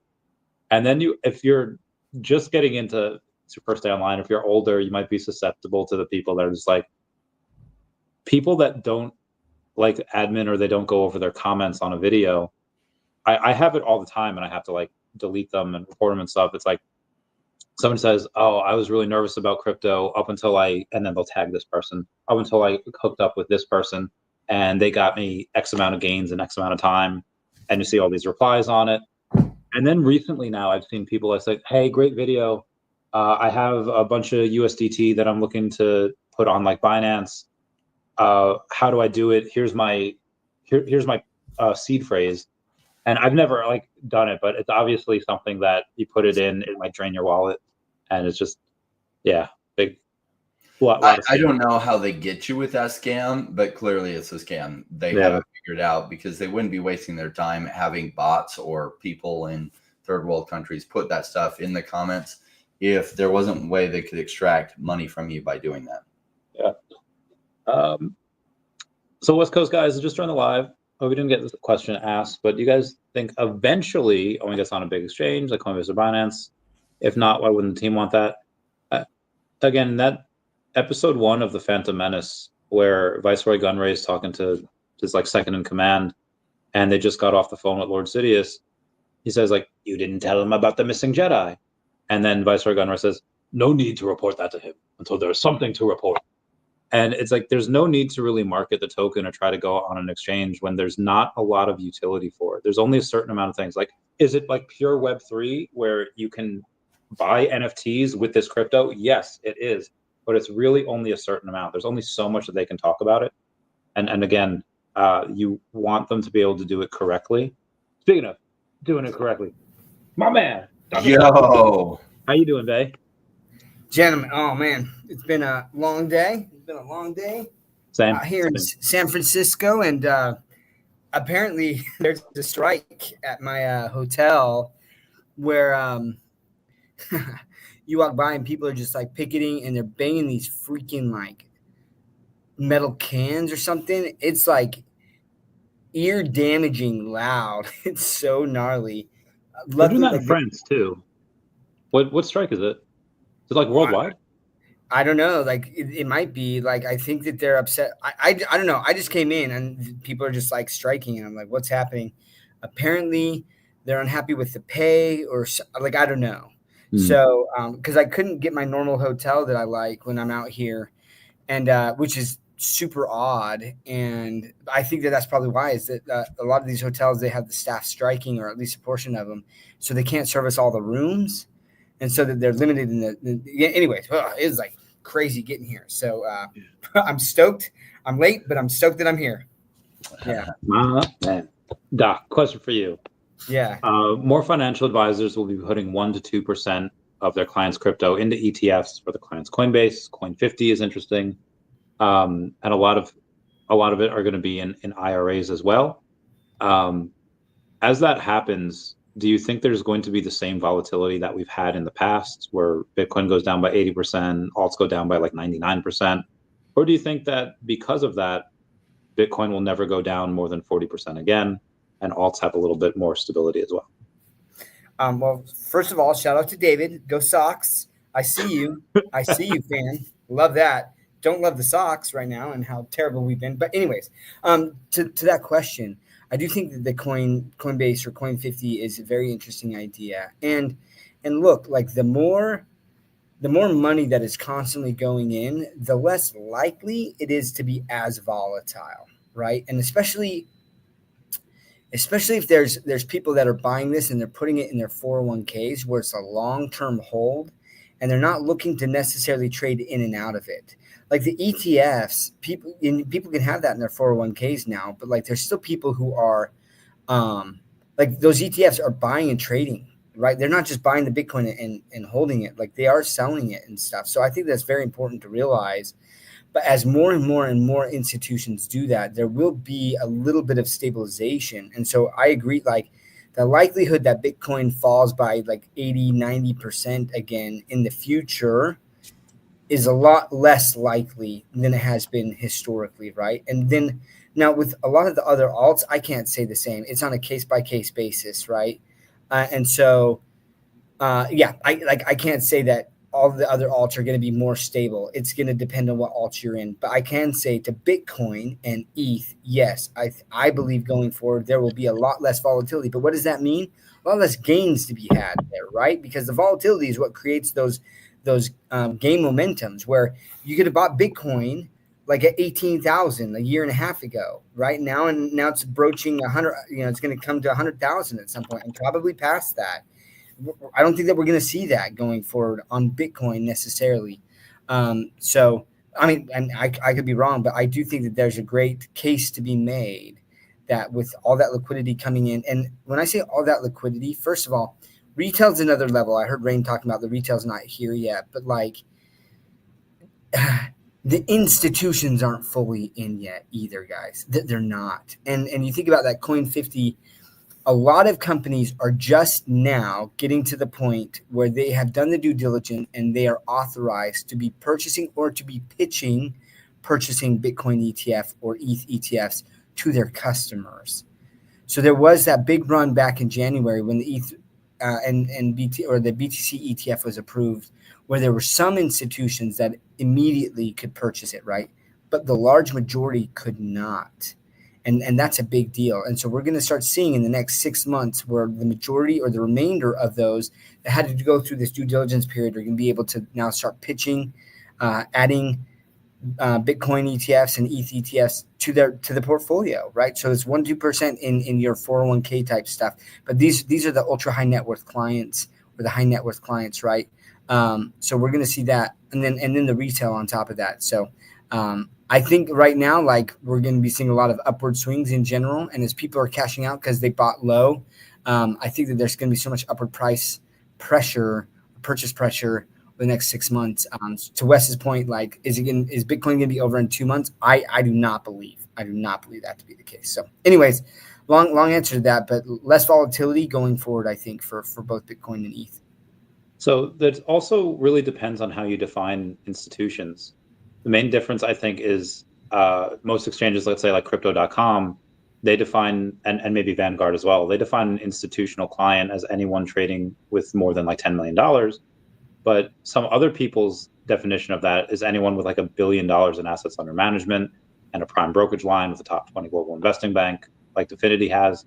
So while it's true that some institutional clients are trading on crypto exchanges like Coinbase and OKX, I guarantee you most of them are not even trading on there yet. And they're definitely not trading on something like crypto.com. So it's still very new. They're still bottlenecked by the amount of options that they have to go onto this. And that's going to likely change over the next several months as Trump takes office. And God willing, hopefully he's good and they don't get him before then. 85. Wait, BlackRock has a suggestion of 85% of. Yeah, they said that over a year ago. Yeah, Really? I was like, oh my gosh, yeah. I think Larry Fink was saying that, or BlackRock suggested this like a year ago. Now, were they wrong? No, like, I think they saw that writing on the wall, right? That number sounds crazy for something like BlackRock, but like, number one, BlackRock really likes the fees that they make on their Bitcoin ETF. It's quite big. Number two, are they wrong on this? They see what's coming together. So they were really early on getting real estate assets, one of the earliest ones to really put massive money into markets like Phoenix, Arizona, Vegas, when all these real estate markets were really, really cheap, and they would fix up the homes, rent them out, and just keep them long-term and use the rental income to service the debt, meanwhile letting the house appreciate. Like, they got in that market early and invested their client funds like that smartly. I think they see the writing on the wall with where Bitcoin is going, and there's not much regulatory interference directly with Bitcoin, especially with, I mean, Larry Fink is probably one of the sixth most powerful person in the world as far as actual influence worldwide. He's much more powerful than presidents of many countries. So it's insane to think about. Yeah. Right. You have that power. So biggest gainers for you guys the last week? which I know and NGL Entangle that has done pretty well the last week. But do you guys have anything that's like, yo, this thing just did like a 70 or not 70, a 70% gain for me, a 3x for me? What do you guys have? Go ahead, Doc. No, I was gonna say, yeah, like Entangle did really, really well. You know, one of the ones that I think is definitely not. I mean, they just made a pretty good announcement here. I've got to check, but Carrot Coin, right, which was My Pet Hooligan. I don't know if anyone's Carrot, Karrat. So there's this project called My Pet Hooligan. They launched an NFT project a few years ago, and their NFTs are actually pretty dope. They're these kind of like rebel bunnies, kind of like counterculture type, you know, like bunnies, like. But anyways, they've created this game, and they're using AI, and they've got some major players like building on it and stuff. And if you see the game, it's pretty awesome. And actually, like, the premise of the game is like Zuckerberg has taken over the world, and he's initiated these Zuckerbots that are going to, like, you know, destroy anyone like who's against him, right? And so you've got to destroy all these Zuckerbots to get to like Zuckerberg. It's pretty funny, but they're using AI in it a lot, and the gameplay looks phenomenal. And they're kind of doing the same thing that Gunzilla is doing with Off the Grid, where they're planning to launch on PlayStation and Xbox, and basically have all of this stuff integrated on the blockchain in the background, right? So let me look and see. It did a nice little pump. I've been buying anything once it kind of gets into the 40-cent range, and it's done that a couple times where I'm like, well, I'm buying more at this. And I saw the announcement, and it got up today. I think the announcement was where they're kind of doing this whole chain with this. Hold on, let me see. But oh wow, yeah. See, it went up to almost 64 cents by 7 a.m. this morning, and now it's back down to 51 cents. So a lot of volatility. So yeah, actually, like on the day, it's down a little bit. Yeah, but I bought in the 40-cent range there, and so it's up about 20% for me. But so one of the things that, dude, you know who's so good at meme coins and tracking this is Crypto Cosmo, man. And shout out to Sleeping, man. Good to see you. I haven't looked at the comments. I'm normally the guy that dives into the comments. But he texted me last night, and he was like, bro, he's like, Peanut is going bonkers. It's testing this 50 cents range. And he's like, you need to get in. And I'm like, bro, I'm super in. I'm like, give me just a second.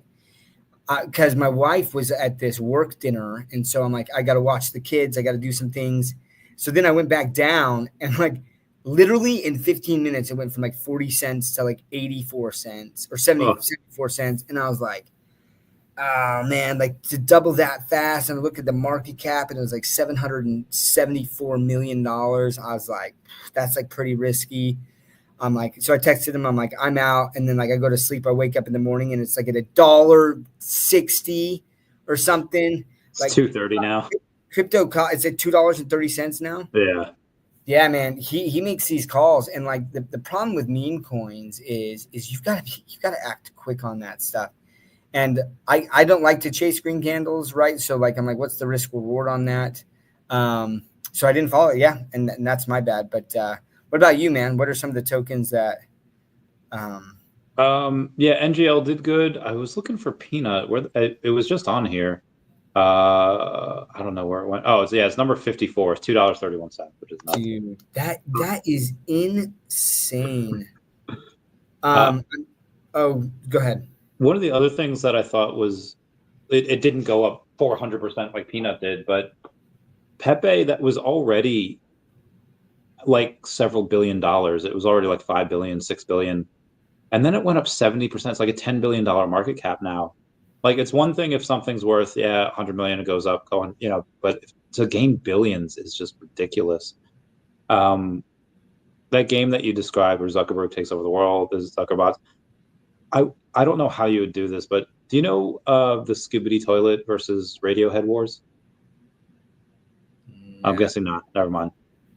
So there's these like, I don't even know where it started from, on TikTok, where you had these like toilets, and you had these like radios, and they would like go to war in like the city, like it's like an episode of Power Rangers.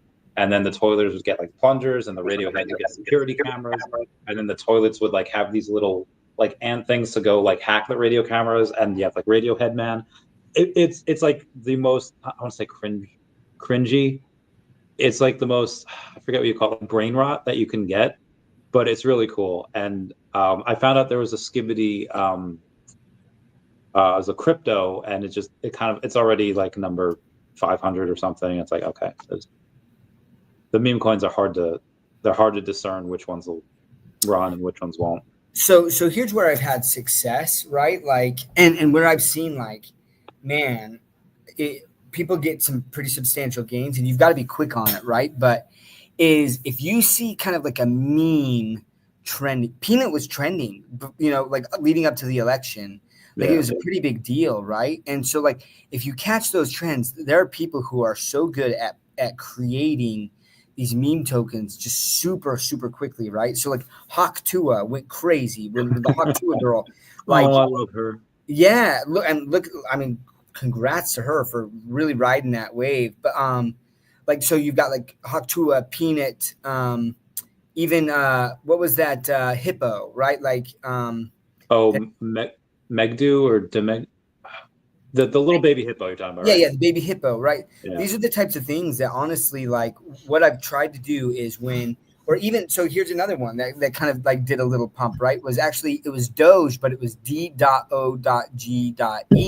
Department of Government Efficiency, right? And like, not all of these are going to hit, but like I've thrown money into those and gotten like a 3 to 4x or 5x sometimes, but you've just got to like, I can't do it very often because you got to be by your laptop when that hits, right? Yeah. You've got to look on Dex Tools. That's where I go, right? DexTools.io, and basically look, and you say, look, is there a token on Solana? Is where I'm typically looking, because that's where a lot of people go, is Solana. Yeah. And then it's just like, has there been a token made, and what's the market cap? Then you got to check, is it a honeypot? Is it, you kind of have to check all these boxes. Yeah.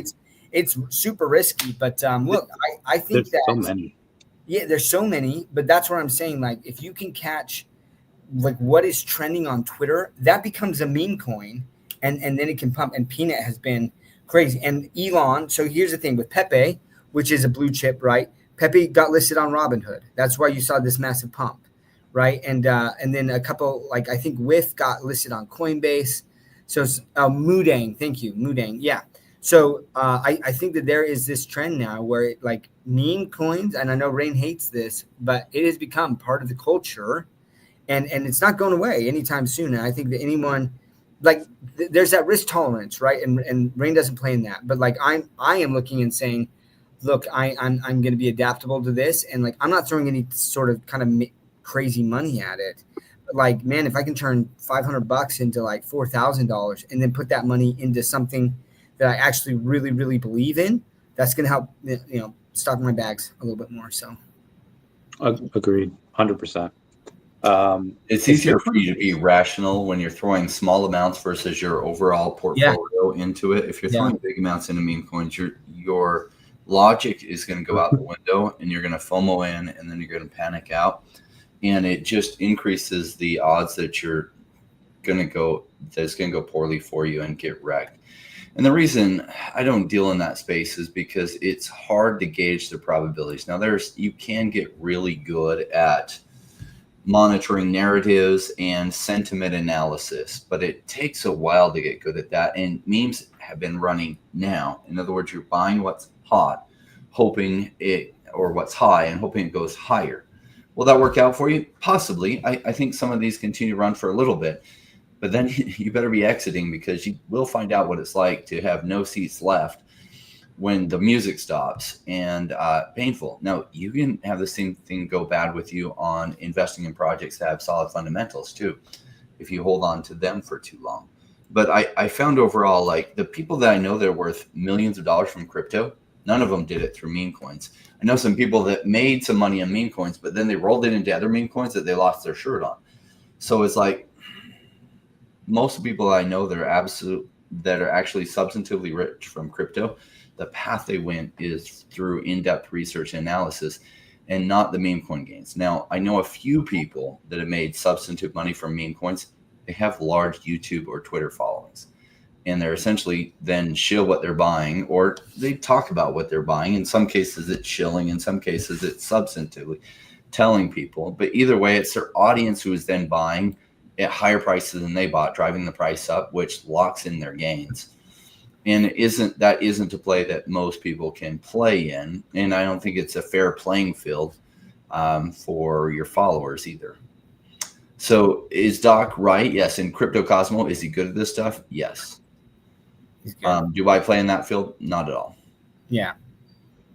I see this comment there of hi there, hey, which says, do other coins that are way bigger than OMI attached to projects with real world utility bring up the SEC as like more than Ecomi does, right? We're not in the top 100. I think we could afford to loosen up a bit. Like I'll say this. So typically, yeah, like the SEC, when they do targeting, they do like the higher profile things, right? But here's my thing. Even though Ecomi isn't in the top 100 anymore, they are tied to Disney and they are tied to Marvel. And do you think that the headlines would say like the SEC, targets like securities tied to crypto token tied to Marvel? Like the news is going to print it that way, right? And so that's the risk. I agree that's a very like solid logic there. Hi there, hey, that in general the SEC is going to be targeting projects that in general have some sort of splash to it. Every once in a while, that being said, every once in a while they'll go for projects that necessarily most people they haven't even heard of. But look, I think that there's going to be a change there. But I've said this multiple times. Hi there, hey, that once OMI to NFT is fully rolled out, meaning I believe that we're going to be able to purchase Disney and Marvel stuff on Stacker with OMI. And if we can't do that, if that fails to happen, I lose a lot of hope in OMI, to be honest there. That's one of the main utilities. And if we cannot use OMI to purchase some of the largest IP that VV has, that's going to be a massive hit to it. But I believe that they will, right? But so once that happens, then I told Foster this to his face. I just said, I can see no reason once that full utility is out there with that you and the team are not talking more about this. You don't have to talk about price. David doesn't have to talk about price. Ben doesn't have to talk about price, but they absolutely should be saying, hey, one of the other ways that you can buy our VV NFTs, right, is on Stacker, this third-party marketplace. It's great. And, oh, by the way, you can use the OMI token. And here's why it can be useful here, because on VV, you have a 10% cash out. On Stacker, you don't have that same cash out, right? So you might be able to get good deals on there. So they can talk about the token in a way that absolutely does not kind of bring in price to it, or that they're trying to pump up the token in any way. But if they're talking about the utility of the token, they have every right to do that, and they should be doing that. So expect my discussion about this to ratchet up if I'm not seeing that. And I'll say this. Foster looked at me and he said, I agree. So we shall see. I would agree. I would say, and just because as soon as it rolls out, there's no list of saying like who they're going to get to allow them to purchase stuff in OMI. But even if there was, there's no guarantee that just because you don't see it roll out at first doesn't mean it won't come a few weeks or a few months later. Now, do you want Disney and Marvel to wait 9 months for them to do that, to see how it plays out with everyone else first? No, you don't. You want them all out at first, because again, you don't want to miss the bull market. Yeah, I would say even after it rolls out, let's say it rolls out Q1, give it till Q2. I don't know if every license is going to roll out with that at once, but we'll see. So Wes says no land sales using OMI was a huge hit to OMI utility. I agree. I disagree with this. I have yet to see where they're like, I have not been able to figure out where they're coming from with saying that we can't do land sales using OMI. I have not been able to reason that out. I thought that was a security issue. Right. Well, that's the claim, but I don't understand why that would be a security issue. if they're creating the land there and you can buy, why is that any different than an NFT? I think they did go after Sandbox, who did their land sales using their tokens. I don't know if that's the argument they made for going after Sandbox as a security. And the way they did that is they didn't sue Sandbox. They sued Coinbase, which, if you're wondering why Coinbase is cautious on which tokens they're bringing on, like the SEC said, oh, you're trading all these cryptocurrencies on your exchange and they're all securities. And that lawsuit is still ongoing. So it's like, that might be the fear. But the thing is, I don't, like, to my knowledge, I don't see anywhere where when the SEC went after Coinbase and said that Sand is one of these tokens that's a security, that because it's different if it's like, okay, we're raising funds, right, for our project by selling this land, right? Like, Okay. like that is different. But if it's like, hey, we've already got everything established here, and we're like, we've already built out this metaverse, and now we're selling land in this metaverse, and you can buy it using the token. And I don't know, like, maybe if they say you can buy it using the token or USDC or something. But look, honestly, I have not seen a good argument and it might be out there. I'm not saying it's not out there, but like, to me, I cannot see what lawsuit that they're pointing to or any sort of precedent that's been set where it's saying, like, metaverse land sales, if we use that, like, that somehow gets into the realm of security. So I'm hoping that they can reassess this. And look, like, one of the things is with Gensler getting out, right? I wish that they would be able to appoint Hester Peirce. I don't think she wants it, right? But when I was at NFT NYC last it's still this year, but I got to talk to Hester Peirce after her talk, and I was talking to her about some of these things, and she basically, she's like, look, there are some tokens out there that are absolutely securities. Everything that they've done, they're securities. The SEC should be going after them for that, right?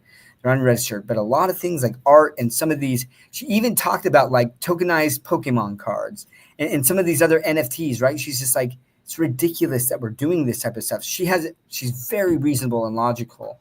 And I'm hoping that whoever gets appointed there is going to have that same thing. So I expect a lot of the lawsuits to either be dropped before they get to court. If they're already in court, it's in the court's hands, right? Like, they can't, there's some things that they can do where they can kind of like slow it down or like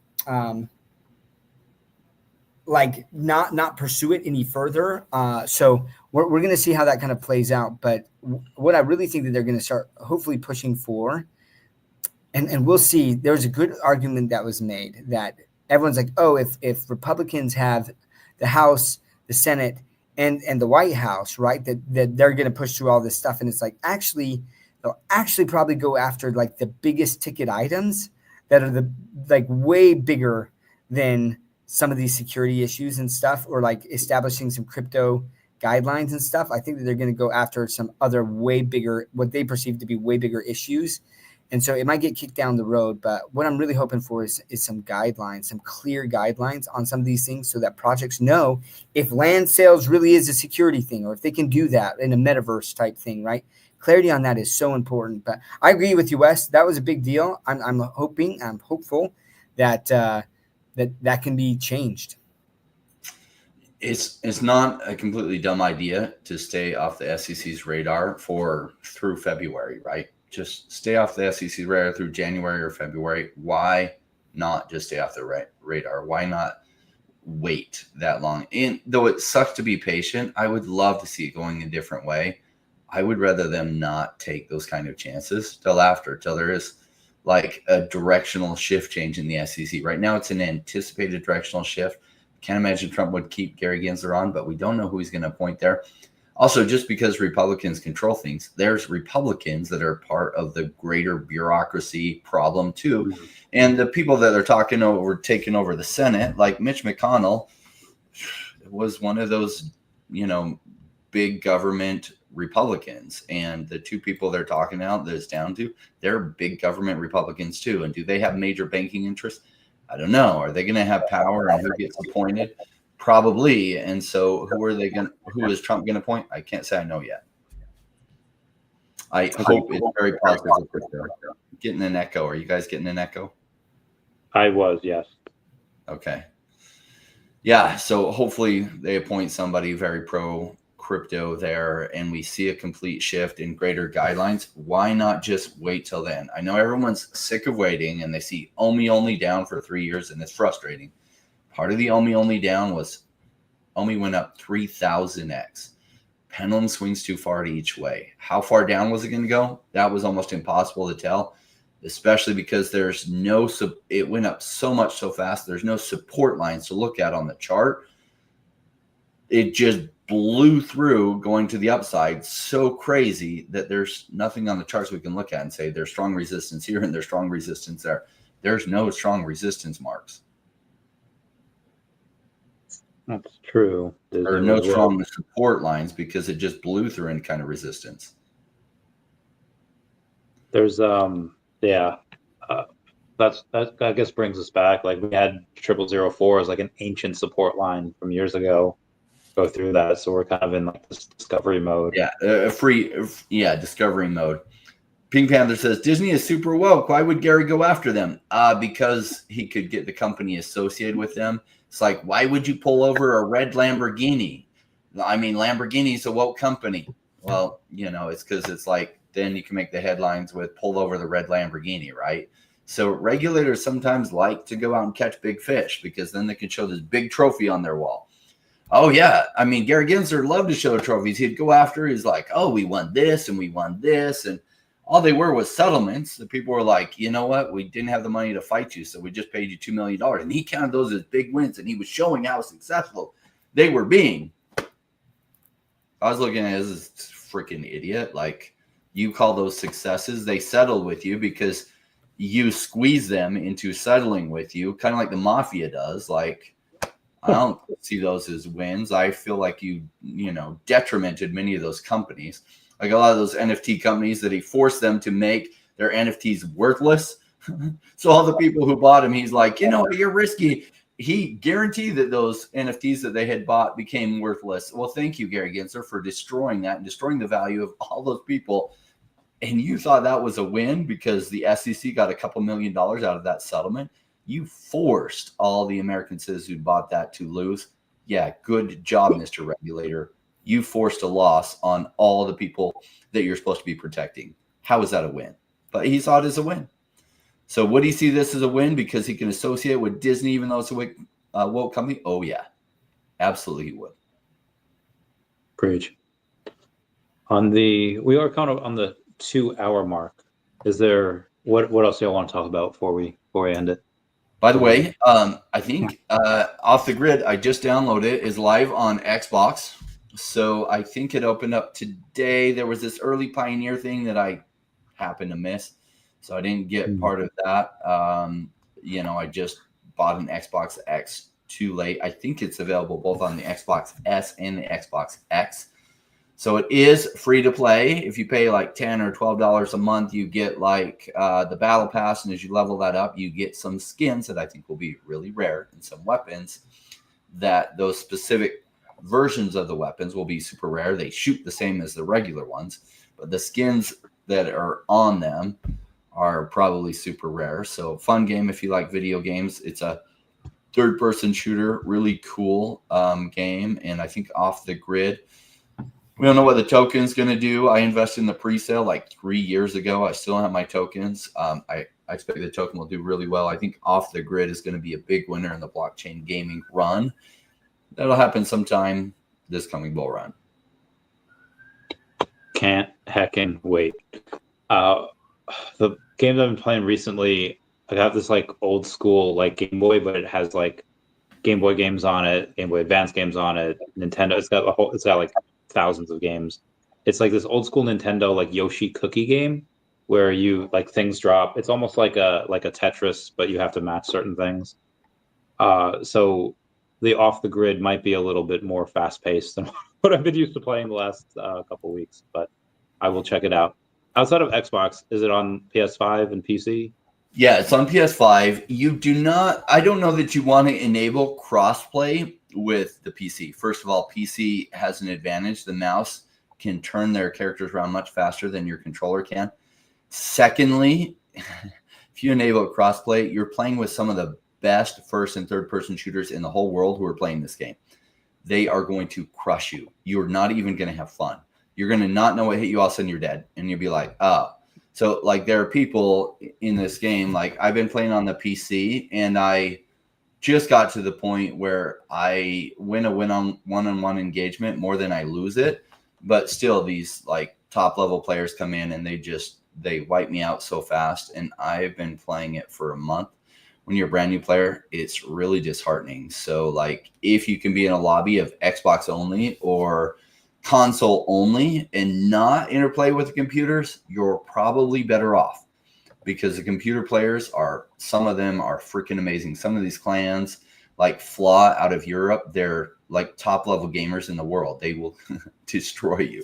And Merc, they will destroy you, take all your stuff, take your hexes that you were trying to extract, and you will be very frustrated. So like, PC is savage, because there were a lot of new players when I first started and it was cool, but you get on lately and in almost every lobby you're playing with some of the best players in the world and they just crush you. So as new people come in, blockchain gaming comes in, you'll have a whole bunch of new players. That problem will be gone. The chances that you get in a lobby with some of the best players in the whole world are much, much slimmer then. But right now, it's mostly the serious gamers that are still playing it. And especially right now, they're running some reward that like the top player of the day or the week, I think of the day, makes $1,000. And so like, yeah, they're gunning for it. I was playing earlier and boy, played in this same team of 3 players, kept being in our lobby. And right now they were like 12, 11, and 10 in that. And they just crushed you so fast. You didn't even have time to blink and you were dead. And they're only like 12th, 11th, and 10th, right? And the top player in the whole game wasn't even on today. His name is Shaz. Cool guy I think he's got a German accent. I've been on Discord with him. But cool guy. There's people that, again, when you're young, like 16, 17 years old, and your reaction time is just amazing, and you're taking like Adderall on top of that, you're just locked in. And nobody can take you on. It's like some of it is there's a lot to be said. Like I had somebody who's my age too, and he's like, "Oh, you just can't compete with these guys with reaction time and that." And it's like a lot of it is learning the skill set to be good. Like, so I was just getting wiped out, but then I was like, you know what? If you always stay near cover and you don't go wide out in the open, that way you can replay if you're getting hit. And you can reload without taking damage, all of a sudden your survival rate goes up. And so there's certain strategic things, no matter your age, you can do a lot better with. Are you going to beat a 14-year-old who's doing all the same things as you, but has better reaction time? Sometimes. More often than not, he might beat you. But you can still, like I watched this when I was studying. So bear markets get really boring, as you all have seen. And I was playing Warzone, Call of Duty Warzone, and I was studying some stuff. I think this is 2022. And I was studying, there was this guy that had a YouTube channel, and he started being brand new at Warzone. In over 6 months, he went to one of the top players in Warzone, even though he's 30. And he talked about what he did and what kind of drills and what kind of practices he ran. So you can, even if you're not 14, become one of the top players in the world. Is it worth the time? I don't know. I think it's worth the time to become really, really good at crypto, because it can change your finances for forever if you can get really good at this. And then once your finances are changed for forever, you can do whatever the hell you want. Who signs up for that route? I mean, that is the way to go, in my opinion. Cool. There's, I guess it's like when you're trying to fight these guys, it's similar to try to fight a Pikachu deck with just like a Starmie deck in Pokemon. I know Dodger Stuff's been getting on that. Rain, have you been getting on that Pokemon TCG? No. Doc, tell me your experience. Is this your first time like actually battling and not like looking at the cards, but you're battling with them? I don't know much about before playing this game, I knew a lot about Pokemon, but I didn't know about Pokemon, right? And especially not the game or anything, mostly even the characters, right? And like I didn't know that like Raichu was like a evolved form of Pikachu. Like there's a lot but man, playing this game, I've been able to learn a lot about like the evolved forms and stuff. And totally, man, I got sucked in big time, bro, where I was just like, I need to get these cards. And I think that what kind of happened early on, because I remember I opened like my first couple packs and I was like, hey guys, like, are these good cards? And people are like, man, sure, right? Like, sure, buddy, you know. And I was like, oh, like, okay. And so then I got that God pack, right? Which was like 2 Crown Mewtwo's, a Charizard, like 3-star Charizard. Like it was like this crazy pack, and everyone was tripping out. And I was like, that just got me hooked. I was like, I gotta get more. I gotta get more, right? I gotta hit that again. And so, look, I've collected like the whole set, like of this first drop and stuff. And it'll be interesting once trading happens, kind of what's some of the things. But it's on top of that, it's pretty fun and like learning some of the strategies. And right now, that there's definitely some like overpowered like meta decks that, as more cards get introduced, you'll be able to kind of diffuse that a little bit more, and there'll be a lot more nuances to the game. But it's been addicting, man. It's been super, super fun. I love it. So Same. Donald, it's funny you should ask about the gold logo. I got a message earlier today on Instagram from someone named Michael saying like, hey, been watching you for a while, I've been hearing about this gold logo for a while. You know, what are some of the benefits? And I just shot him a quick message and I was like, well, you get digital and physical redemptions every year if you go to any of the meetups. You have FaceTime with the owners multiple times a year, however often you go. You can network with high net worth and successful individuals. You have exclusive parties, potential ROI if that's your game, if that's your thing, and then exclusive Telegram and Discord chats. And then, hang on. Okay, there we go. And then there might be other utilities that they haven't rolled out yet. But that's just some of the stuff. Do you guys have anything to add to that?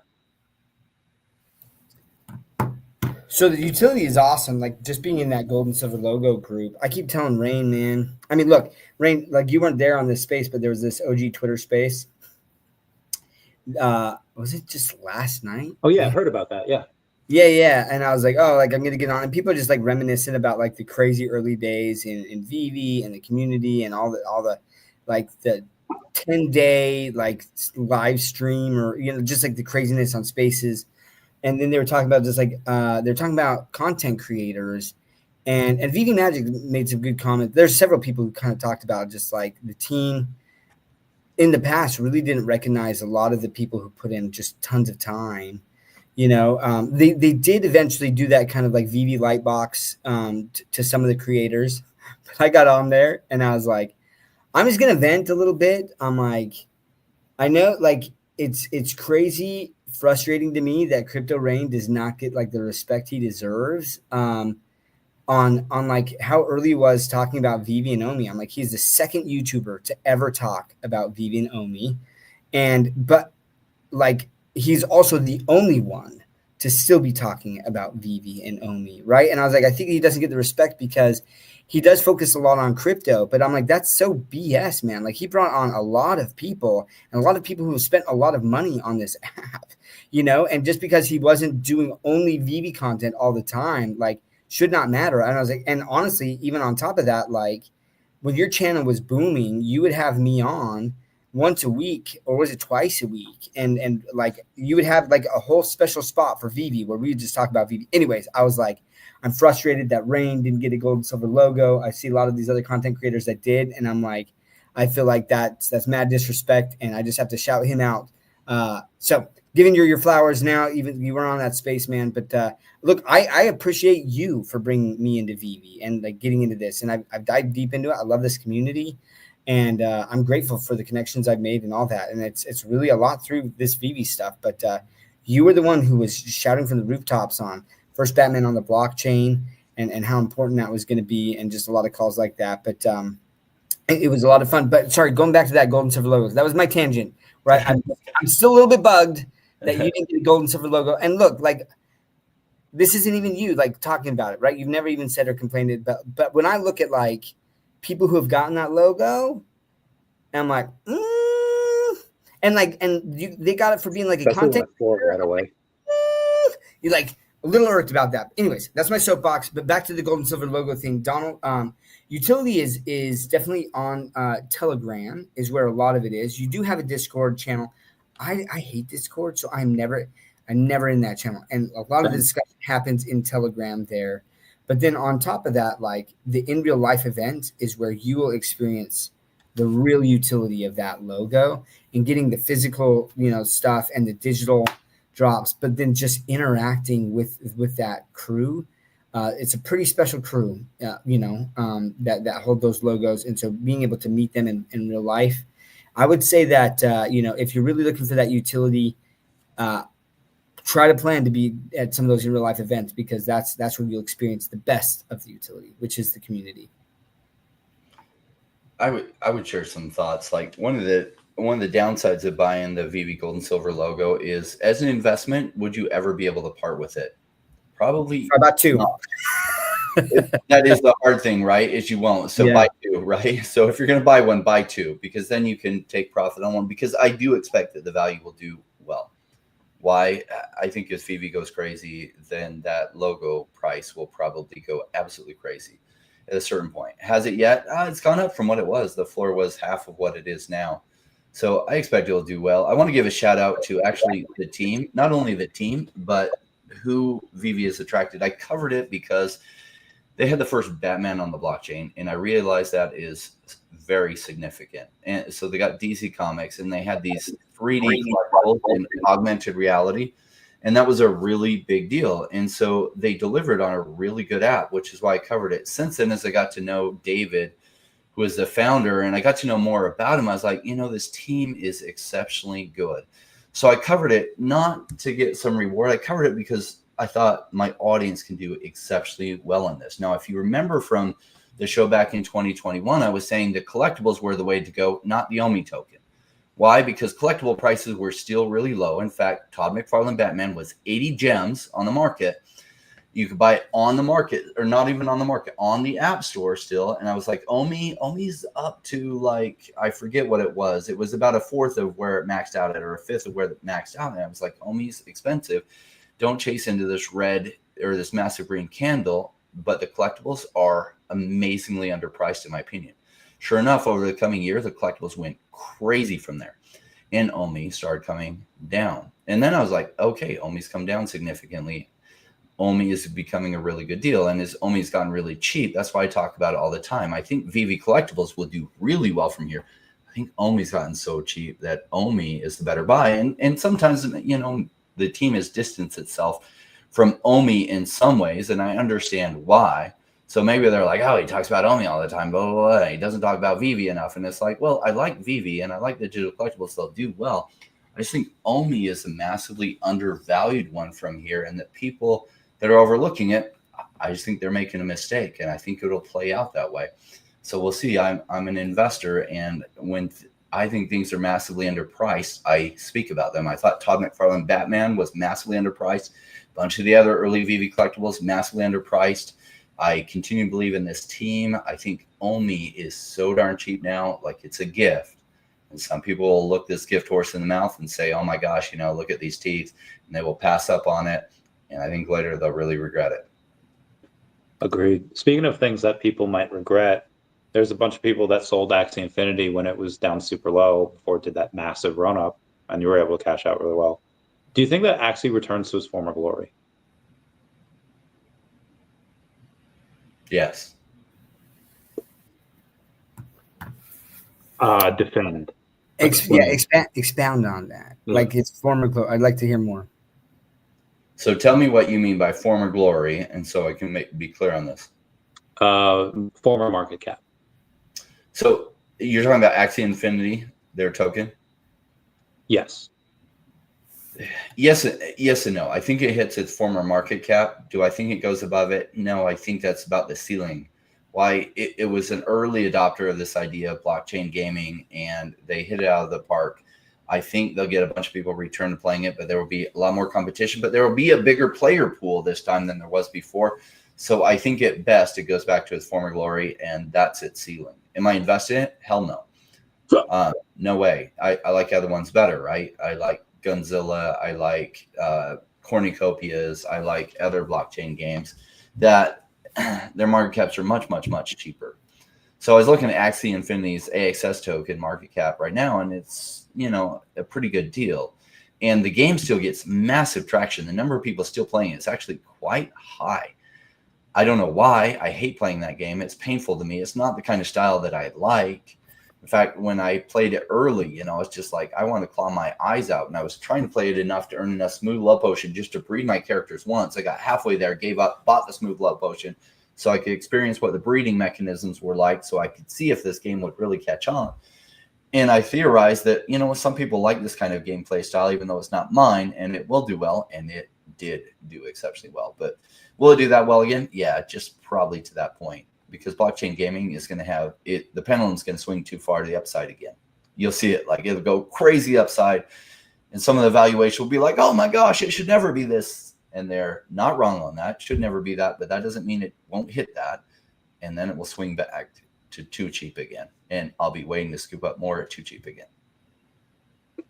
That'll be interesting to see, because this time, as long as the fundamentals are still there, like you're still able, it might not be worth it to play it for 8-10 hours a day, however long, to make X amount of money, because we're in America. If we wanted to trade our time for dollars, we could do so more efficiently elsewhere. But if you're in the Philippines, or if you're in a country that's, you know, second world, it might make sense to do so. Do those mechanics still exist? I missed some of that.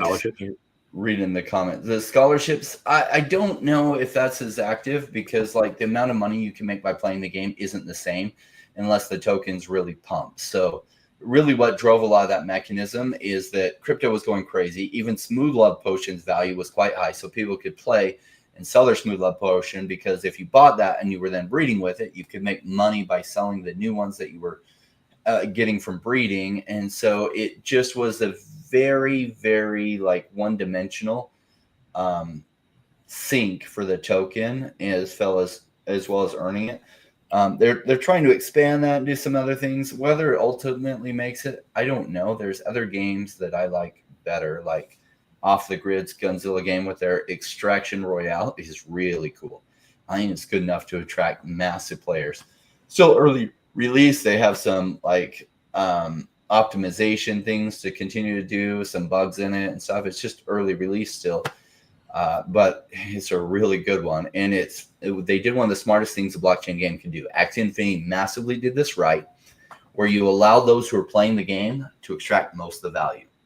So Gunzilla games, the way they make money is, I think they make a little bit of money on transactions as they happen. So do the people who hold the Gunzilla nodes. Smart move on their part. Secondly, they make money on people getting the battle pass, $10 to $12 a month. So they make money there, but the rest of the value, so they can make money as a game maker that way. Cool. But then the rest of the value, by getting these rare skins and stuff, people can earn by playing the game and then sell items to each other, and they can extract a large portion of that value. Or they can get the battle pass, unlock the different portions of it to get these really rare skins that some of them are already going at some crazy numbers, but I think in the future will go at really crazy numbers. And so the people playing the game can extract a ton of that value, and then they just take a small fee from that. That's a really good mechanism. Axie Infinity, once they did their initial Axie sale, and they did a few other Axie sales, then they did the land sale and they raised some funds, and then they said, you know what, we're going to let all the players earn smooth love potion. So you don't buy it from us, you buy it from people who are actually playing the game, or you can play the game and earn it yourself. But that's how smooth love potion comes into being, that you need in order to breed.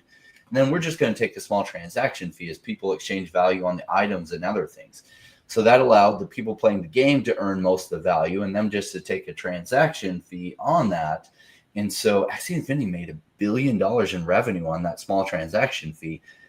That was brilliant and genius. I think Gunzilla Games set their things up right. I know Litcraft, which I had a lot of talks on in their early days on their game, on Litcraft and experience and how to set up. I was like, go with the Axie model. It's already proven. Allow the people playing the game to earn all the value and sell it to each other, and just take a small transaction fee as they do that. But don't sell some kind of, you need to pay $30 a month, or you can buy $100 worth of gems to speed up development. and stuff, that was very like 10 years ago. Today is let the people playing the game earn most of the value. That will drive massive numbers of people in playing your game, and then just take a small amount as it's changing hands between players. I love that. Wow, Diamond 1. Woo. He bought over 10K worth of OMI last week. Smart. Nice. I mean, is it worth it? Depends on who you're talking to. Like, it's worth it for me to buy it because I have that, I don't even want to say long-term investing mind. Short-term is typically valued at like 3 to 5 years, but mine, I guess, would be like micro short-term. Buying it now, I don't intend to hold it for 24 months. Buying it now, like I'll be 15, give or take, whenever the blow off top is. So I wanted to address one thing when I was walking back to the hotel, where someone had said, you guys only talk about the positives, talk about some of the negatives, right? And I want to be perfectly clear. Like, if people are looking for like a very short-term flip, like OMI is not your token. Like I don't think the OMI is going up in the next week. Like in the next 2 weeks. I don't think so, right? I think that there's a lot of meme coins. I think Bitcoin will go up in the next couple weeks, right? But kind of like with Rain, like I can't I couldn't even spare 15 minutes to make some awesome money on Peanut. Even though I wanted to, I was like, oh, I'm going to drop 2K on Peanut because it's one of those ones where it's just like it's been trending, it's got crazy volume, all these things, right?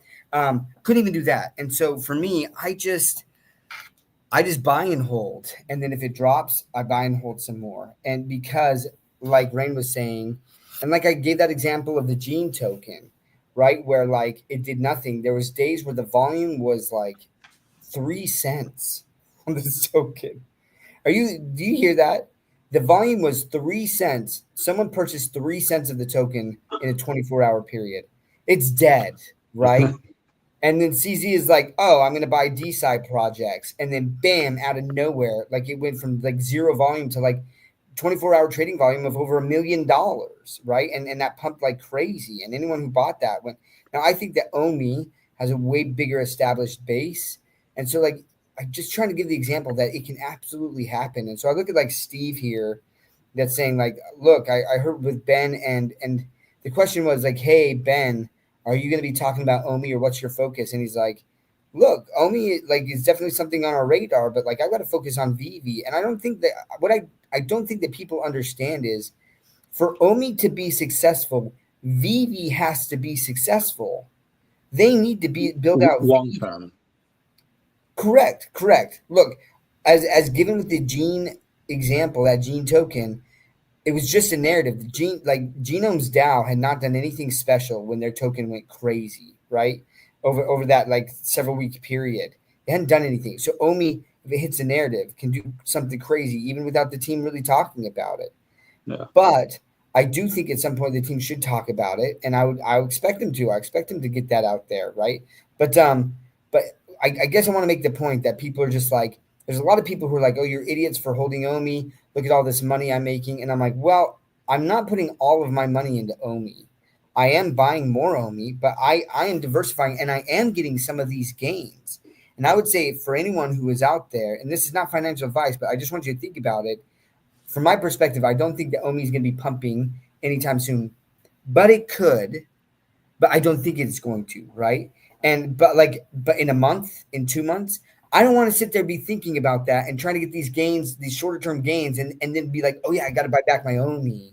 Because what happens, I saw this last time, is where people would be like, oh, I'm really bullish on this project, and but like I got to sell out of it because it's not pumping, and I'm going to chase these green. And then they just keep chasing those little green gains, and they never come back to that project that they were really bullish on, and then that project goes crazy. Retrieve is one of those projects that I saw where basically it was down in the freaking dumps for a long time, and people were like, I don't get it, this is such an awesome project, it could do crazy numbers, and like so people sold out of it, like they like took a loss and they took this massive L, and then that thing did like 400x, and those they missed out on it, right? Because they were like, oh my gosh, I was gonna go buy back in and I forgot.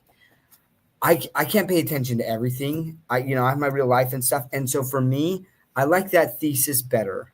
That is going to mean that I miss out on some of these 3 to 4Xs. Sometimes I catch some of them, but in the long term, I'm looking for these projects that really have fundamentals, which is not, it's not the narrative right now. Projects with fundamentals. It's all the meme coins and Bitcoin, right? And some of these like major L ones, that's the narrative, right? So with some of my money, I'm into some of that stuff, but I'm trying to put money into the big projects, and I think that OMI will do well. But they have to build out. The more they build out VV, I think the more successful OMI can be. And this is what I mean by that. This is my last little thing. But if digital collectibles really become a thing, and I can use my credit card to buy some OMI to then purchase, the Todd McFarlane or Golden Moments or Nemo, whatever I want on Stacker using OMI, and that burns OMI. If that capability is there, I think that there's a very strong use case for OMI. But like the VV team has to work with the Stacker team. It's so funny because everyone's like, "Oh, Dr. Profit's the only vision, like one with vision for OMI." I'm like, do you think that like he's not working with the VV team and the blockchain team to get all of that done? Like the VV team is working with him on that. Like I don't get how you don't see that. So, but like I would just say this, Steve, like. Ben saying that his major focus is not OMI, it's VV. I do think that there's a lot of things that he has to clean house on the VV side of things.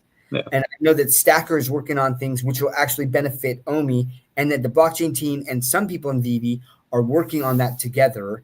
And once that all comes together, then I do expect Ben, to talk more about it. I do expect Foster to talk more about it. And I'm willing to be patient on that. Yeah, Foster was on the other day talking about how there's a definite, not just a working with OMI, but it's an integral part of it. Like they won't be able to function without it. And to do that is a really bold move. And speaking of bold moves, Mr. MC1 posts, "Hi Disney and Marvel. Let's take a $5 to $10 million position in the Ecomi token on VV Official. Your position will be bold, revolutionary, industry leading, timely, and highly appreciated by all that collect branded IPs in Web3. Time is right, and the price is right too." And he tags a bunch of people, including us. To my knowledge, that hasn't happened yet. Like you have some very high net worth individuals that hold the token, and that's great. But we don't have any of these like big major companies that hold it on their balance sheet. And what happens with that? Could we like artificially kickstart a bull run if someone like Marvel or Disney goes and takes hold of a little bit of OMI? It could get that narrative running. I want to share kind of like the bigger picture. A lot of people that are in, their OMI holders or VV community, they've been in this space for 3 years. Stepping back, look at some of the competitors to VV, and it's like, okay, can you tell me what Flow is associated with Dapper Labs or their token, associated with NBA Top Shots, NFL All Day? What is the use case for Flow? I can't name one. Do you need Flow to be able to buy NBA Top Shots? No. Can you buy it with Flow token? No. What is the use case for Flow?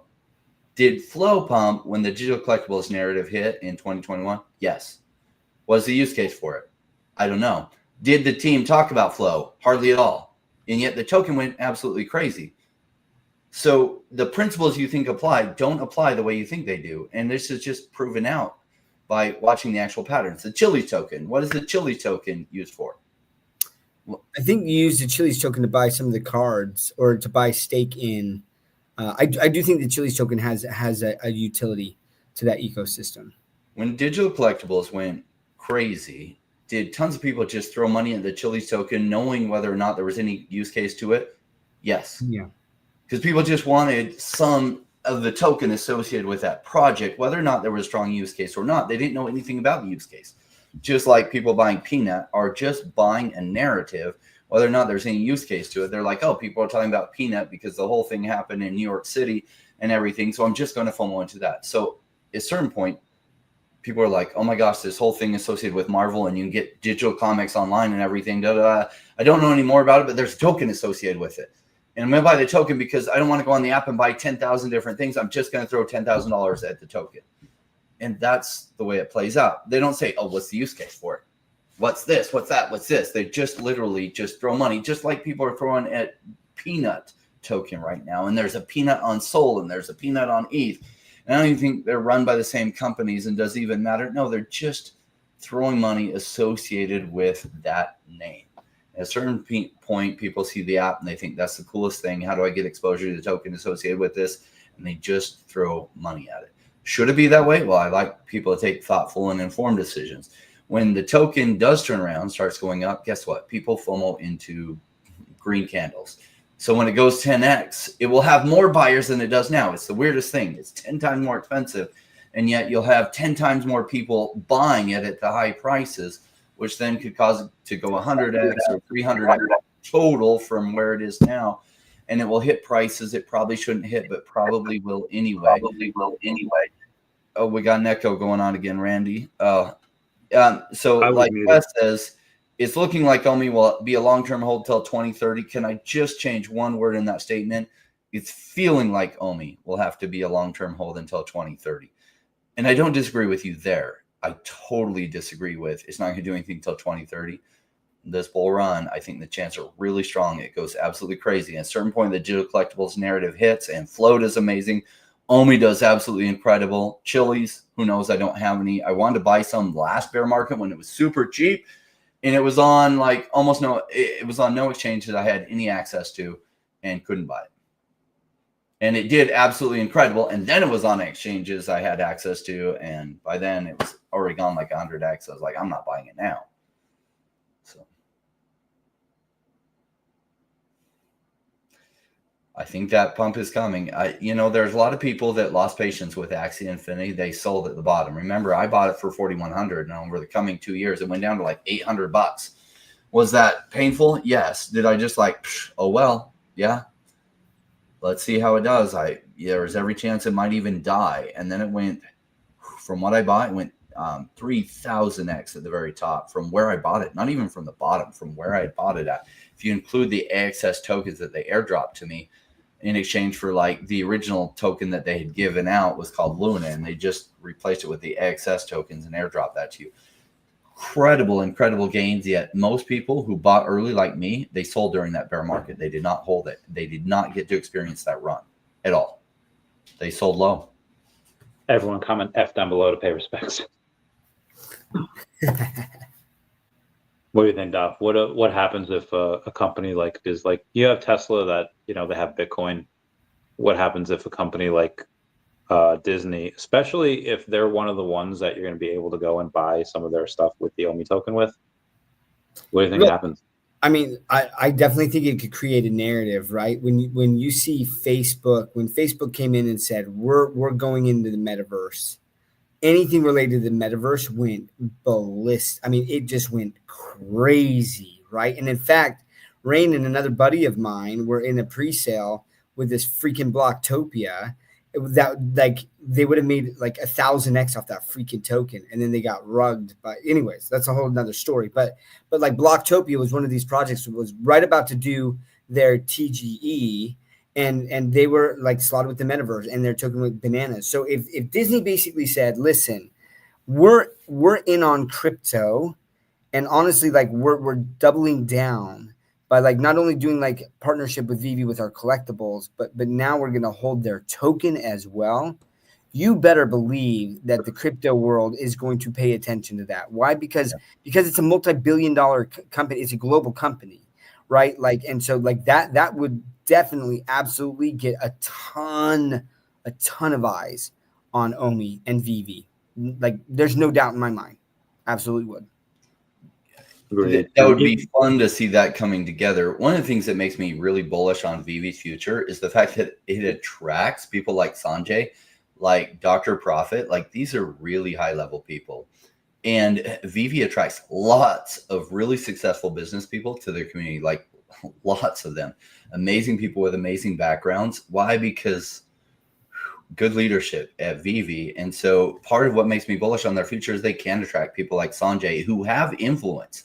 They have good influence that they can push things like this because they believe in where Vivi is going. So congrats to the Vivi team for being able to attract amazing people like Sanjay, Dr. Profit, and other people who believe in the vision of where Vivi is going. Preach. And part of the reason, and we're talking about gold logo utility before, being able to hang with these guys multiple times a year and just getting to know them. Like I don't think I would have met you guys had it not been for Vivi. I wouldn't have met, I don't think, anyone here. And now that just the opportunities that happen. I mean, you have people that date because of Vivi. You have people that go in and forge these lifelong friendships. And every now and then when me and Foster, we shared a bed, it was completely, thank you, Fernando Jimenez, for the $10 super chat. But yeah, you have these amazing things that happen. And yeah, just being able to, like, where else are you going to get to not just party, but to also spend time with these types of people? And a lot of that's really just from the community. Bro, you freaking shared a room with us at NFT NYC a couple years ago. But we didn't share a bed. Me and Foster Well, had a work. I mean, but that was your choice. I kind of just left it wide open. I kind of like had that, but I was like, look, I'm not going to say anything, but that side of the bed's going to be open. Those covers are open, and you decided not to. So that's on you. I don't want to overstep my bounds. I think we, but now that I know that the invitation. Omi-Base share utility. That's man, Mark. I miss you, buddy. I want to, Mark. We got to meet. Mark is such an awesome guy. Like, I need to. Yeah, man. I need to hang out with Mark in real life. He's so funny. He's so funny. Him and Fro, Ecomi, some of these fam dude just like get me cracking up all the time. I love it. The other day we were talking about the Finding Nemo drop, and he had purchased like 26 boxes, and he's just like, I hope Nemo stays lost forever. He was so salty. Fernando, you're there already? Damn! Wait for. What's up, Fernando? We'll see you tomorrow. Ray, are you in Vegas? 12:30. Yeah, I'm going to Vegas. I'm bringing the missus. I heard that. To Vegas. I heard that Mrs. Rain was going there. And I was like, oh, that's like weird that Rain wouldn't be going as well. So I was like, I got to clarify that. I didn't know if she had like a work thing. What up? How you doing, Miss Rain? It would be really weird for me to go alone. Right. That's how I was like, but I didn't hear that part of Rain going as well, right? And I was like, maybe she has like a real estate thing or some other business thing, or like I don't know what's going on. She just coming to hang out with the fam. She got a chance to meet some of them in Phoenix. They were just little things in Phoenix. She had so much fun. She's like, why are you taking me to New York? I'm like, baby, do you realize what the crypto could be used for rather than paying for you to go to New York? Sorry, not doing it. Vegas is like cheaper to get there. It's like, all right, I'll take you to Vegas. I know, I'm so selfish. People are like, Rain, you can afford it. It's like, opportunity cost is a very real thing. You know what though? Listen, I feel like this coming October, Mrs. Rain, we'll see if you don't come out to New York, because I think that this next October is going to be insane for Vivi. And I think that crypto will have done some crazy numbers, so Rain's going to be even richer than he already is. And at that point, I will definitely rich shame him if that doesn't happen and you're not out there. They're already planning on my flight. No. I'll take care of it. Just kidding. I was like, I have ways. There's workarounds. Like, the problem's over. You're like, that's a business write-off. She's like, it's a write-off. And I was like, baby, do you realize that where the market is now on a lot of these altcoins, they'll go 50 to 100x from here. So if I spend $1,000 to bring you, it didn't cost me $1,000. It cost me 50 to 100,000 to bring you to New York, and we could just wait. And she's like, no, it only cost $1,000. It's like, I know, she's cool. I'm not like that. She's like, okay, actually, her answer is more along the lines. Are I worth the 52,000? There we go. Have you guys heard of girl math? She uses that effectively sometimes. Sometimes like, the opportunity cost is too high, baby. Be patient. Yeah, the girl math is like, I have $1,000 in cash, and then you spend like that $1,000 in cash on like I know Birkin bag is like a lot more than that, but just on something. And then the girl math is like, well, the money didn't come out of my account, so it's free. And that's like the girl math on the. Oh, yeah. You know what I used to really fall into? I don't anymore, but my company will like reimburse me for like travel. And then I would count that as like counting on income, right? But like not thinking in my head, wait, like I had to spend that money first, kind of like retrain my brain that that's not income. Like, girl math is probably a real thing. There's a lot of stuff like that on TikTok, like the girl dinner, and then it's like girl dinner, and it's like a single blueberry. That's like, me. oh man, girls are roughing it. I might eat 2 blueberries, but it's fine. I need some food. I'm going to pack my bags now. So I'm busy packing your bags. I need to get off so I can pack, and then I am taking the missus out. We're gonna go dancing, and then we're gonna go to bed early, so we can get up and we'll be seeing Fernando at like 12:30. Awesome. I can't wait to see. So cheap. That is funny. That is funny. That is so true. Like opportunity cost is a real thing. And it's like, look, I'm trying to hit these metrics so I have so much money I can spend lavishly for the rest of my life. Yeah. Not just have so much money that I can spend lavishly for like a year and then be broke again. No, you got to get that trajectory where you're like, you can then buy some passive assets, some passive income assets that provide $30,000, $50,000, $70,000 a month passive money without even spending all your money buying those assets. And then you can live rich for the rest of your life. That's what it's about. So unfortunately for Donald, a buddy of mine did just buy a gold logo off the floor, raising it from 5,400 to 6,500. And that 5,400, it was number 84, and that had 0 redemptions. That had 0 redemptions, man. I was eyeing that thing again. I got to bail, guys. Okay. See y'all later. All right. I love you. I'll never forget you. I'll see you tomorrow. Good to see you. Yeah. Enjoy Vegas, guys. Yeah. Yeah. So I don't even know if he knows that it has all the redemptions. Yeah. So Donald, you'll be able to go to the next in real life event and basically recash out like all of you won't get some of the physical items. Like when I got a logo that didn't have any cash out, and I didn't get like the original like VV shirt, gold and silver logo shirt, but there's still a lot of the physical merch that you'll be able to get. And then all of the digital redemption items, which is super cool to get some of that stuff. Wait, he said I should have bought it. I thought he did buy it. No, I was telling him that, remember I told him that a buddy of mine messaged me like earlier today, and this is what I told him. Oh, so your buddy bought it, not Donald. Yeah, he was like, I sent him a picture of the stream, like, oh, hey, funny you should ask. Because so I guess I like artificially created like hype and FOMO and demand, and he pulled the trigger. Donald, I don't know if the number 151 has redemptions on it. I haven't checked, but I know that the number 84 had it. Yeah, that's what. So the one that I bought, like I have 2, right? And I bought my initial one. I've already told my sob story of how Randy freaking pumped the logo when I was trying to buy it under 2K. It was like 2,100, and I was too cheap. And then he went on his live stream and talked it up, and it went to like 3K. And I was like, mother effer. Anyways, but like I was like, look, I just want this. I want to be in this group. So then bought that, and then when I found out that there was another logo that had 0 redemptions, that it was a clean, that's when I was like, that's the one that I want. I want that. I want that clean one if possible, right? So, and there's less and less of them out there, right? There's still a few, but like less and less of those ones that have 0 redemptions. And so I'm stoked. I'm stoked that I've got that.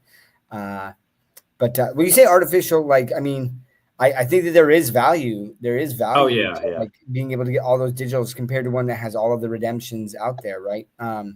So I think that if you know that, if someone knows that, there's definitely an advantage to be taken at that point. So, I mean, sorry, Donald, man, I thought it was you that grabbed it. My bad. Yeah, this dude's getting like $1,500 worth of redemptions. So the 5,400 really cost him like 3,900. Yeah. So yeah, it's pretty legit. Yeah. Anywho, anything you want to go? I said this like an hour ago. Oh, we're coming up on the. Anything you want to go over before we hit it? Yeah, like I just want to address the last thing here with Seasick Viking, and I appreciate Seasick Viking. He's been a pretty big supporter of just like us. He constantly comments on things, and I get it, right? I think that there's some frustration in the community where they're like, all of crypto is pumping. Not all of crypto is pumping, by the way, but a lot of it is. A lot of it is, right? And OMI is going down. And I will say that there's not a lot of tokens that are going down. There are tokens that are not pumping, but not a lot of them are going down. So people see that and they're freaking out. And does that groundwork need to be laid? I'm going to say this, right? Seasick Viking. I think that if they build out the app, I'm hearing that there's this new app that's coming out, right? They're revamping a lot of things, and it's going to be the web app or the mobile app itself. And I think that one of the things that they're trying to do is make sure that it can handle a substantial amount of volume. But let me just give you a picture, right? If they do the what's that called? The program with where basically people that bring in, you give them a code and they get like maybe 1% of the referral. Yeah. But what's that called? I just blanked out on the term. Referral codes? No, but like the affiliate program? Affiliate, thank you. Okay, yeah. Affiliate program, right? So they're talking about rolling this out. I specifically know someone with tens of millions of followers on their channel that straight up said, I'm not going to talk about this until there's an affiliate program. Why would I? But the minute they do, they're going to give massive exposure and have every incentive to talk about VV. Yeah. Now, if VV is like, hey, if they buy gems on the app, you get 1%. But if they buy OMI through Stacker, right, and purchase these collectibles, like, I don't know how it'll work, right? And maybe they're working on some of those things, but there's different ways to like incentivize people to do that. And look, if people get onto VV, they'll also find Stacker and find out that it's cheaper to purchase a lot of these collectibles using OMI. And that's what you have to have that capability to purchase OMI with a credit card. Like you're going to need to do that because people are just buying the gems with the credit card. So they're like, oh, I can just buy this other OMI thing. And then like there's the cash out is whatever, right? Tens of millions of people can be done that way without VV spending anything, right? They're just saying, listen, we'll only pay you out if these people bring in money. And the fact that literally like one person, and this is just one, but like as other people do, they start talking about this, they hear about this affiliate program, you better believe that there's going to be a lot of YouTubers with a lot of followings that are all of a sudden going to be falling in love with digital collectibles, right? Why? Because they're going to be incentivized to do so. So that's my thing, Seasick Viking, is I think that there are a lot of levers that VV still can pull, which can bring in massive traffic. And but I feel you that there's this frustration there as people are just seeing their OMI go down and they're seeing Peanut do 20x, and Bitcoin just continue to pump and they're like, why am I just holding OMI? And I'm saying OMI's not the only thing I'm holding. I would not be able to just hold OMI. It's too hard. So anyways, listen, I'm staying the course with OMI, but you got to do what's right for you, right? This is not financial advice. All we do is talk about the things that we are doing here. And we're laying out the case as to why we feel like long-term VV and OMI are going to make it. And that even in that relatively shorter term during this bull run, there is a good probability that OMI could do exceedingly well and willing to take that risk. But at the end of the day, the last thing that I always want to try to end with is thank you guys. Time is the most valuable commodity that we have. And the fact that you guys are giving up some of your time to spend it with us is like, I can't tell you how much that means and why I think community is so important and why I love going to in real life events and meeting the people that I've got to interact with because time is so precious. And to be able to do that in person, I appreciate all of you guys. So thank you so much for just being here and chatting and heart you guys. Yeah. If I ever write a book, it'll just be like to all my fans. I remember this and look into Chavez's past. I was like 14 or like 13 and Hilary Duff's Metamorphosis album came out and she says, "This is to you all, my loyal fans." And I was like, thank you, Hilary Duff. That meant a lot. So I'll do that as well. Thanks for everyone that comes here. Pink Panther, Stacker Warrior right now. Stacker did have an update saying they canceled 950 expired listings, implemented 30-day listing expiry, matching VV. They want to keep things a little uniform there. Processing refunds for affected users. All OMI tokens are SAFU and will be returned. Going forward, listings will auto-expire after 30 days. Dr. Profit goes in post. All users who recently paid for listings where transfers were in process will receive the funds. Again, funds are SAFU. So Stacker is working right now. They have had a heck of a time the last couple of weeks, but there is reasons for that, and they're back up and running. Oh, thanks, man. Love you too, Omar. All right, man. What did Mr. Chavez bought peanut instead? Well, there was multiple peanuts, but yes, if it was the good one, like $10 million, I don't know. I just have a lot of money. I mean, there's so many what ifs, right? And you can't play that. Like I've done that before, right? And you just go down this rabbit hole. Yeah, the coulda, woulda, shoulda, right? Like, look, I mean, yeah, what if? But he didn't. And how many people actually did? You know, like I'll say this: everyone, like in the crypto space, no one tweets out their losses. If they did, I think that everyone would think twice before they entered into any of these meme coins. No. Every single person would. You know what was funny? So just on the stream, someone was like, "Hey Maya," and I was like, "You know what? That'll be fun. Like, I'll take that recommendation." I threw $50 into Maya while we were on stream, and now my $50 is worth $34. Oh, okay. Cool. So lost $16 in a matter of 20 minutes or so. Like, look, I mean, and I just did that for fun. I'm like, hey, like, who cares? But no one talks about their losses, man. And everyone sits there and plays the scenario. What if I had done this? Or they see the very few people who bought in early enough to make significant money, and they're like, that can be me. Look, it can, but the chances are very slim, and most people get wrecked. And that's why I am like, I can't play in those. I try to invest in the projects that I think will do well over time. And look, I've had some massive successes. So to this day, Entangle is my biggest win. Entangle did 106x for me. Massive. And everyone that I talked about, like, yeah, look, Randy's down on Entangle from when I talked to him about it, right?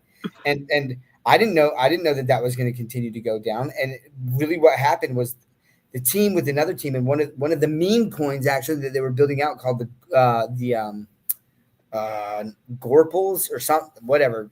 But it was this big public fight on Twitter, and then people freaked out about it and sold their bags, right?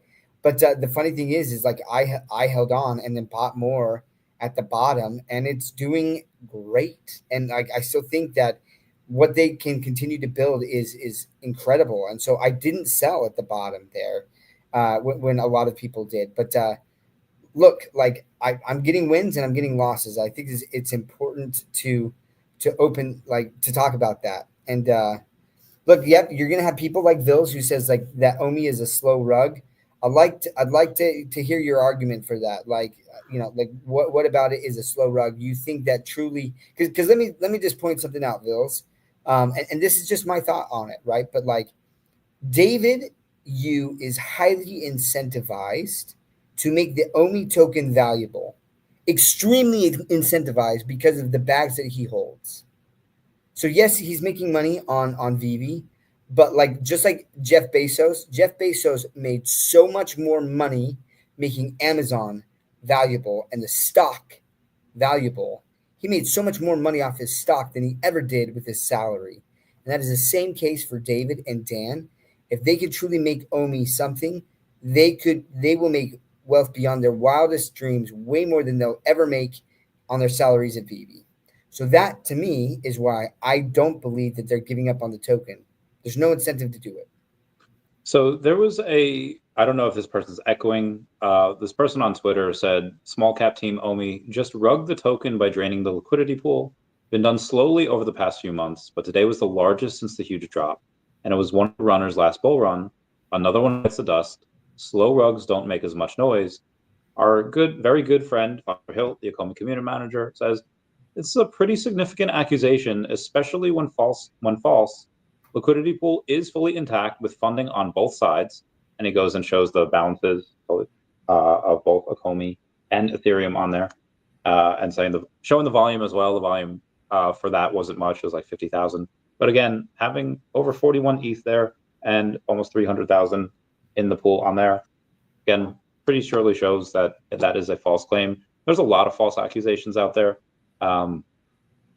Again, take a look at some of the profile pictures of some of those people and take a look at the interactions that they get and the followers that they have. Generally, you can tell, okay, this person kind of knows what they're talking about versus this person that okay, clearly you're not influential, and there's a good reason for that. But again, I digress. Steve-O, it was great to meet you as well. That's the thing. Like, I mean, it's fun to put faces to names, because again, sometimes like in your mind you build out, you just remember their PFP, and then you see them in real life and you're like, you are not what I imagined. Like, yeah, you're not some like white dude with brown hair, like, you know, like, it's funny, man. Yeah, but Steve-O, it is really great to meet you, and you're taller than I imagined in my head. Yeah. VV Vibes is pretty tall. There's a bunch of people that are Yeah. So VV Vibes, man, I met him at Decon.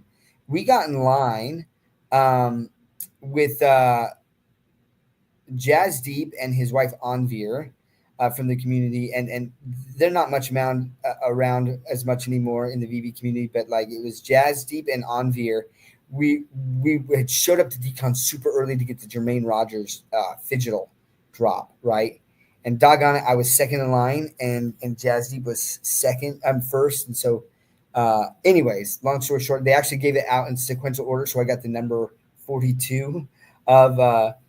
But like VV Vibes was there too, man, and we just chatted with him in line while we were waiting for Decon to open up, and this is before he kind of like made a name for himself with all the awesome video editing and stuff that he does. But there's so many Rain was talking about like the people that VV attracts, and there's so many high quality, high caliber people that you meet here, that you just make these friendships for life. And that's one of the things that just VV community I will always be grateful for is that, right? And I'm going to continue to try to build out those relationships and those friendships. But yeah. I just had so we had a couple of big sales on Definity here, and I was gonna try to buy it, but there was just like $4,000 worth of buy orders that just kind of bought it up. It's like, I hate it when that happens. Look, Divinity is another incredible, like what they're doing. And does it hit a narrative, or do they make some major announcements during a bull run, like with some of the things that they're building? But man, Definity, like their use case of what they can do with it and the things they can do with the token is incredibly strong. I personally had some questions about their tokenomics and things, and kind of grilled the team. And actually, there's some good outcomes as they're like, we had thought about this, and maybe we're going to do something different here, kind of steer them on put them on the right path. But incredibly intelligent team there. So I've got a decent bag of Definity, and one that like I'm continuing to buy. But yeah, look, like there's just a lot of projects out there, and as much as we love Omi, and Omi is my homie, we have a show fully dedicated to this. It's not our only bags, but I think it's one of the ones we're most passionate about because of the VV community, and just like the disrespect that it continues to get. That like I feel like it's like we're just talking about why we're bullish on it, but again, we're making gains in other places as well. Yeah. Devi is another huge one, right? Heck yeah, love Devi. Yeah, Devi could be massive. I also very early on, spoke to before their TGE, spoke to the CEO. I spoke to Tom at Devi and questioned him in a lot of things, and got pretty comfortable with what they're trying to do there. So I've got a decent bag of Devi, and one I'm also looking to load up more on. And so, anyways, look, I'm at the end of the day, I'm super excited for this bull run. It's fun to finally see kind of these. I was guys, my coworkers, so many of them, just gave me so much crap over the last 3.5 years. They're like, "Oh, how's your crypto bag? You know, buddy, like so Bitcoin's down again, you know, like you still into it?" And I was like, "Yeah, buying more." And there was this meme that was so funny. I don't know if you've seen this, Randy, of like the Thanksgivings. For 3 Thanksgivings in a row, I've seen these memes where it's like that white dude's in the attic, you know, and they're like, "Hey, buddy, come down and tell us a little bit more about how your Bitcoin's doing," or something like that, you know? And I've got to show you, because I finally saved the picture because I was just dying. So like, hold on, let's see if this will, the reflection. There's a little crypto investor. Why don't you come down and tell the family a little bit about that doggy coin and Elon Musk, right? And I was just like dying from that. And for 3 years, like we've just gotten crap, right? All of us crypto like people have just gotten crap. And now like I'm seeing the memes where it's like me walking into Thanksgiving with the family and it's just like walking in with this big strut and stuff. It's freaking amazing. But yeah, super hilarious. Yeah. Preach. At the end of the day, it was me all in real life. Rather than surf to complete that lightning bolt. Complete the lightning bolt. Is that a reference to something? I mean, I know your profile picture is Thor with some pretty awesome glasses. I don't know. I don't have a lightning bolt. It's a tattoo I'm thinking of. I don't know. We'll see. But yeah, I would love to. Complete the lightning bolt. Hope to meet y'all in real life. Maybe San Diego Comic-Con. I don't think they're going to San Diego Comic-Con anymore, man. Yeah, I don't think so either.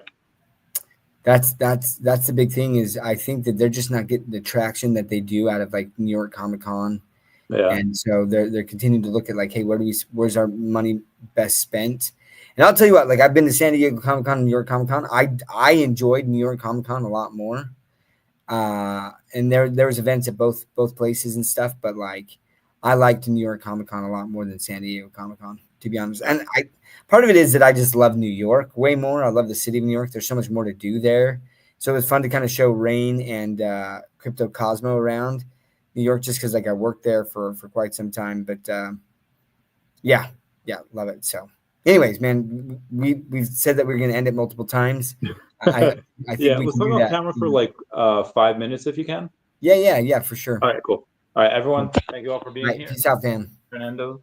Everyone say bye-bye to Dashi. Bye-bye, Dashi. Peace out, Dashi.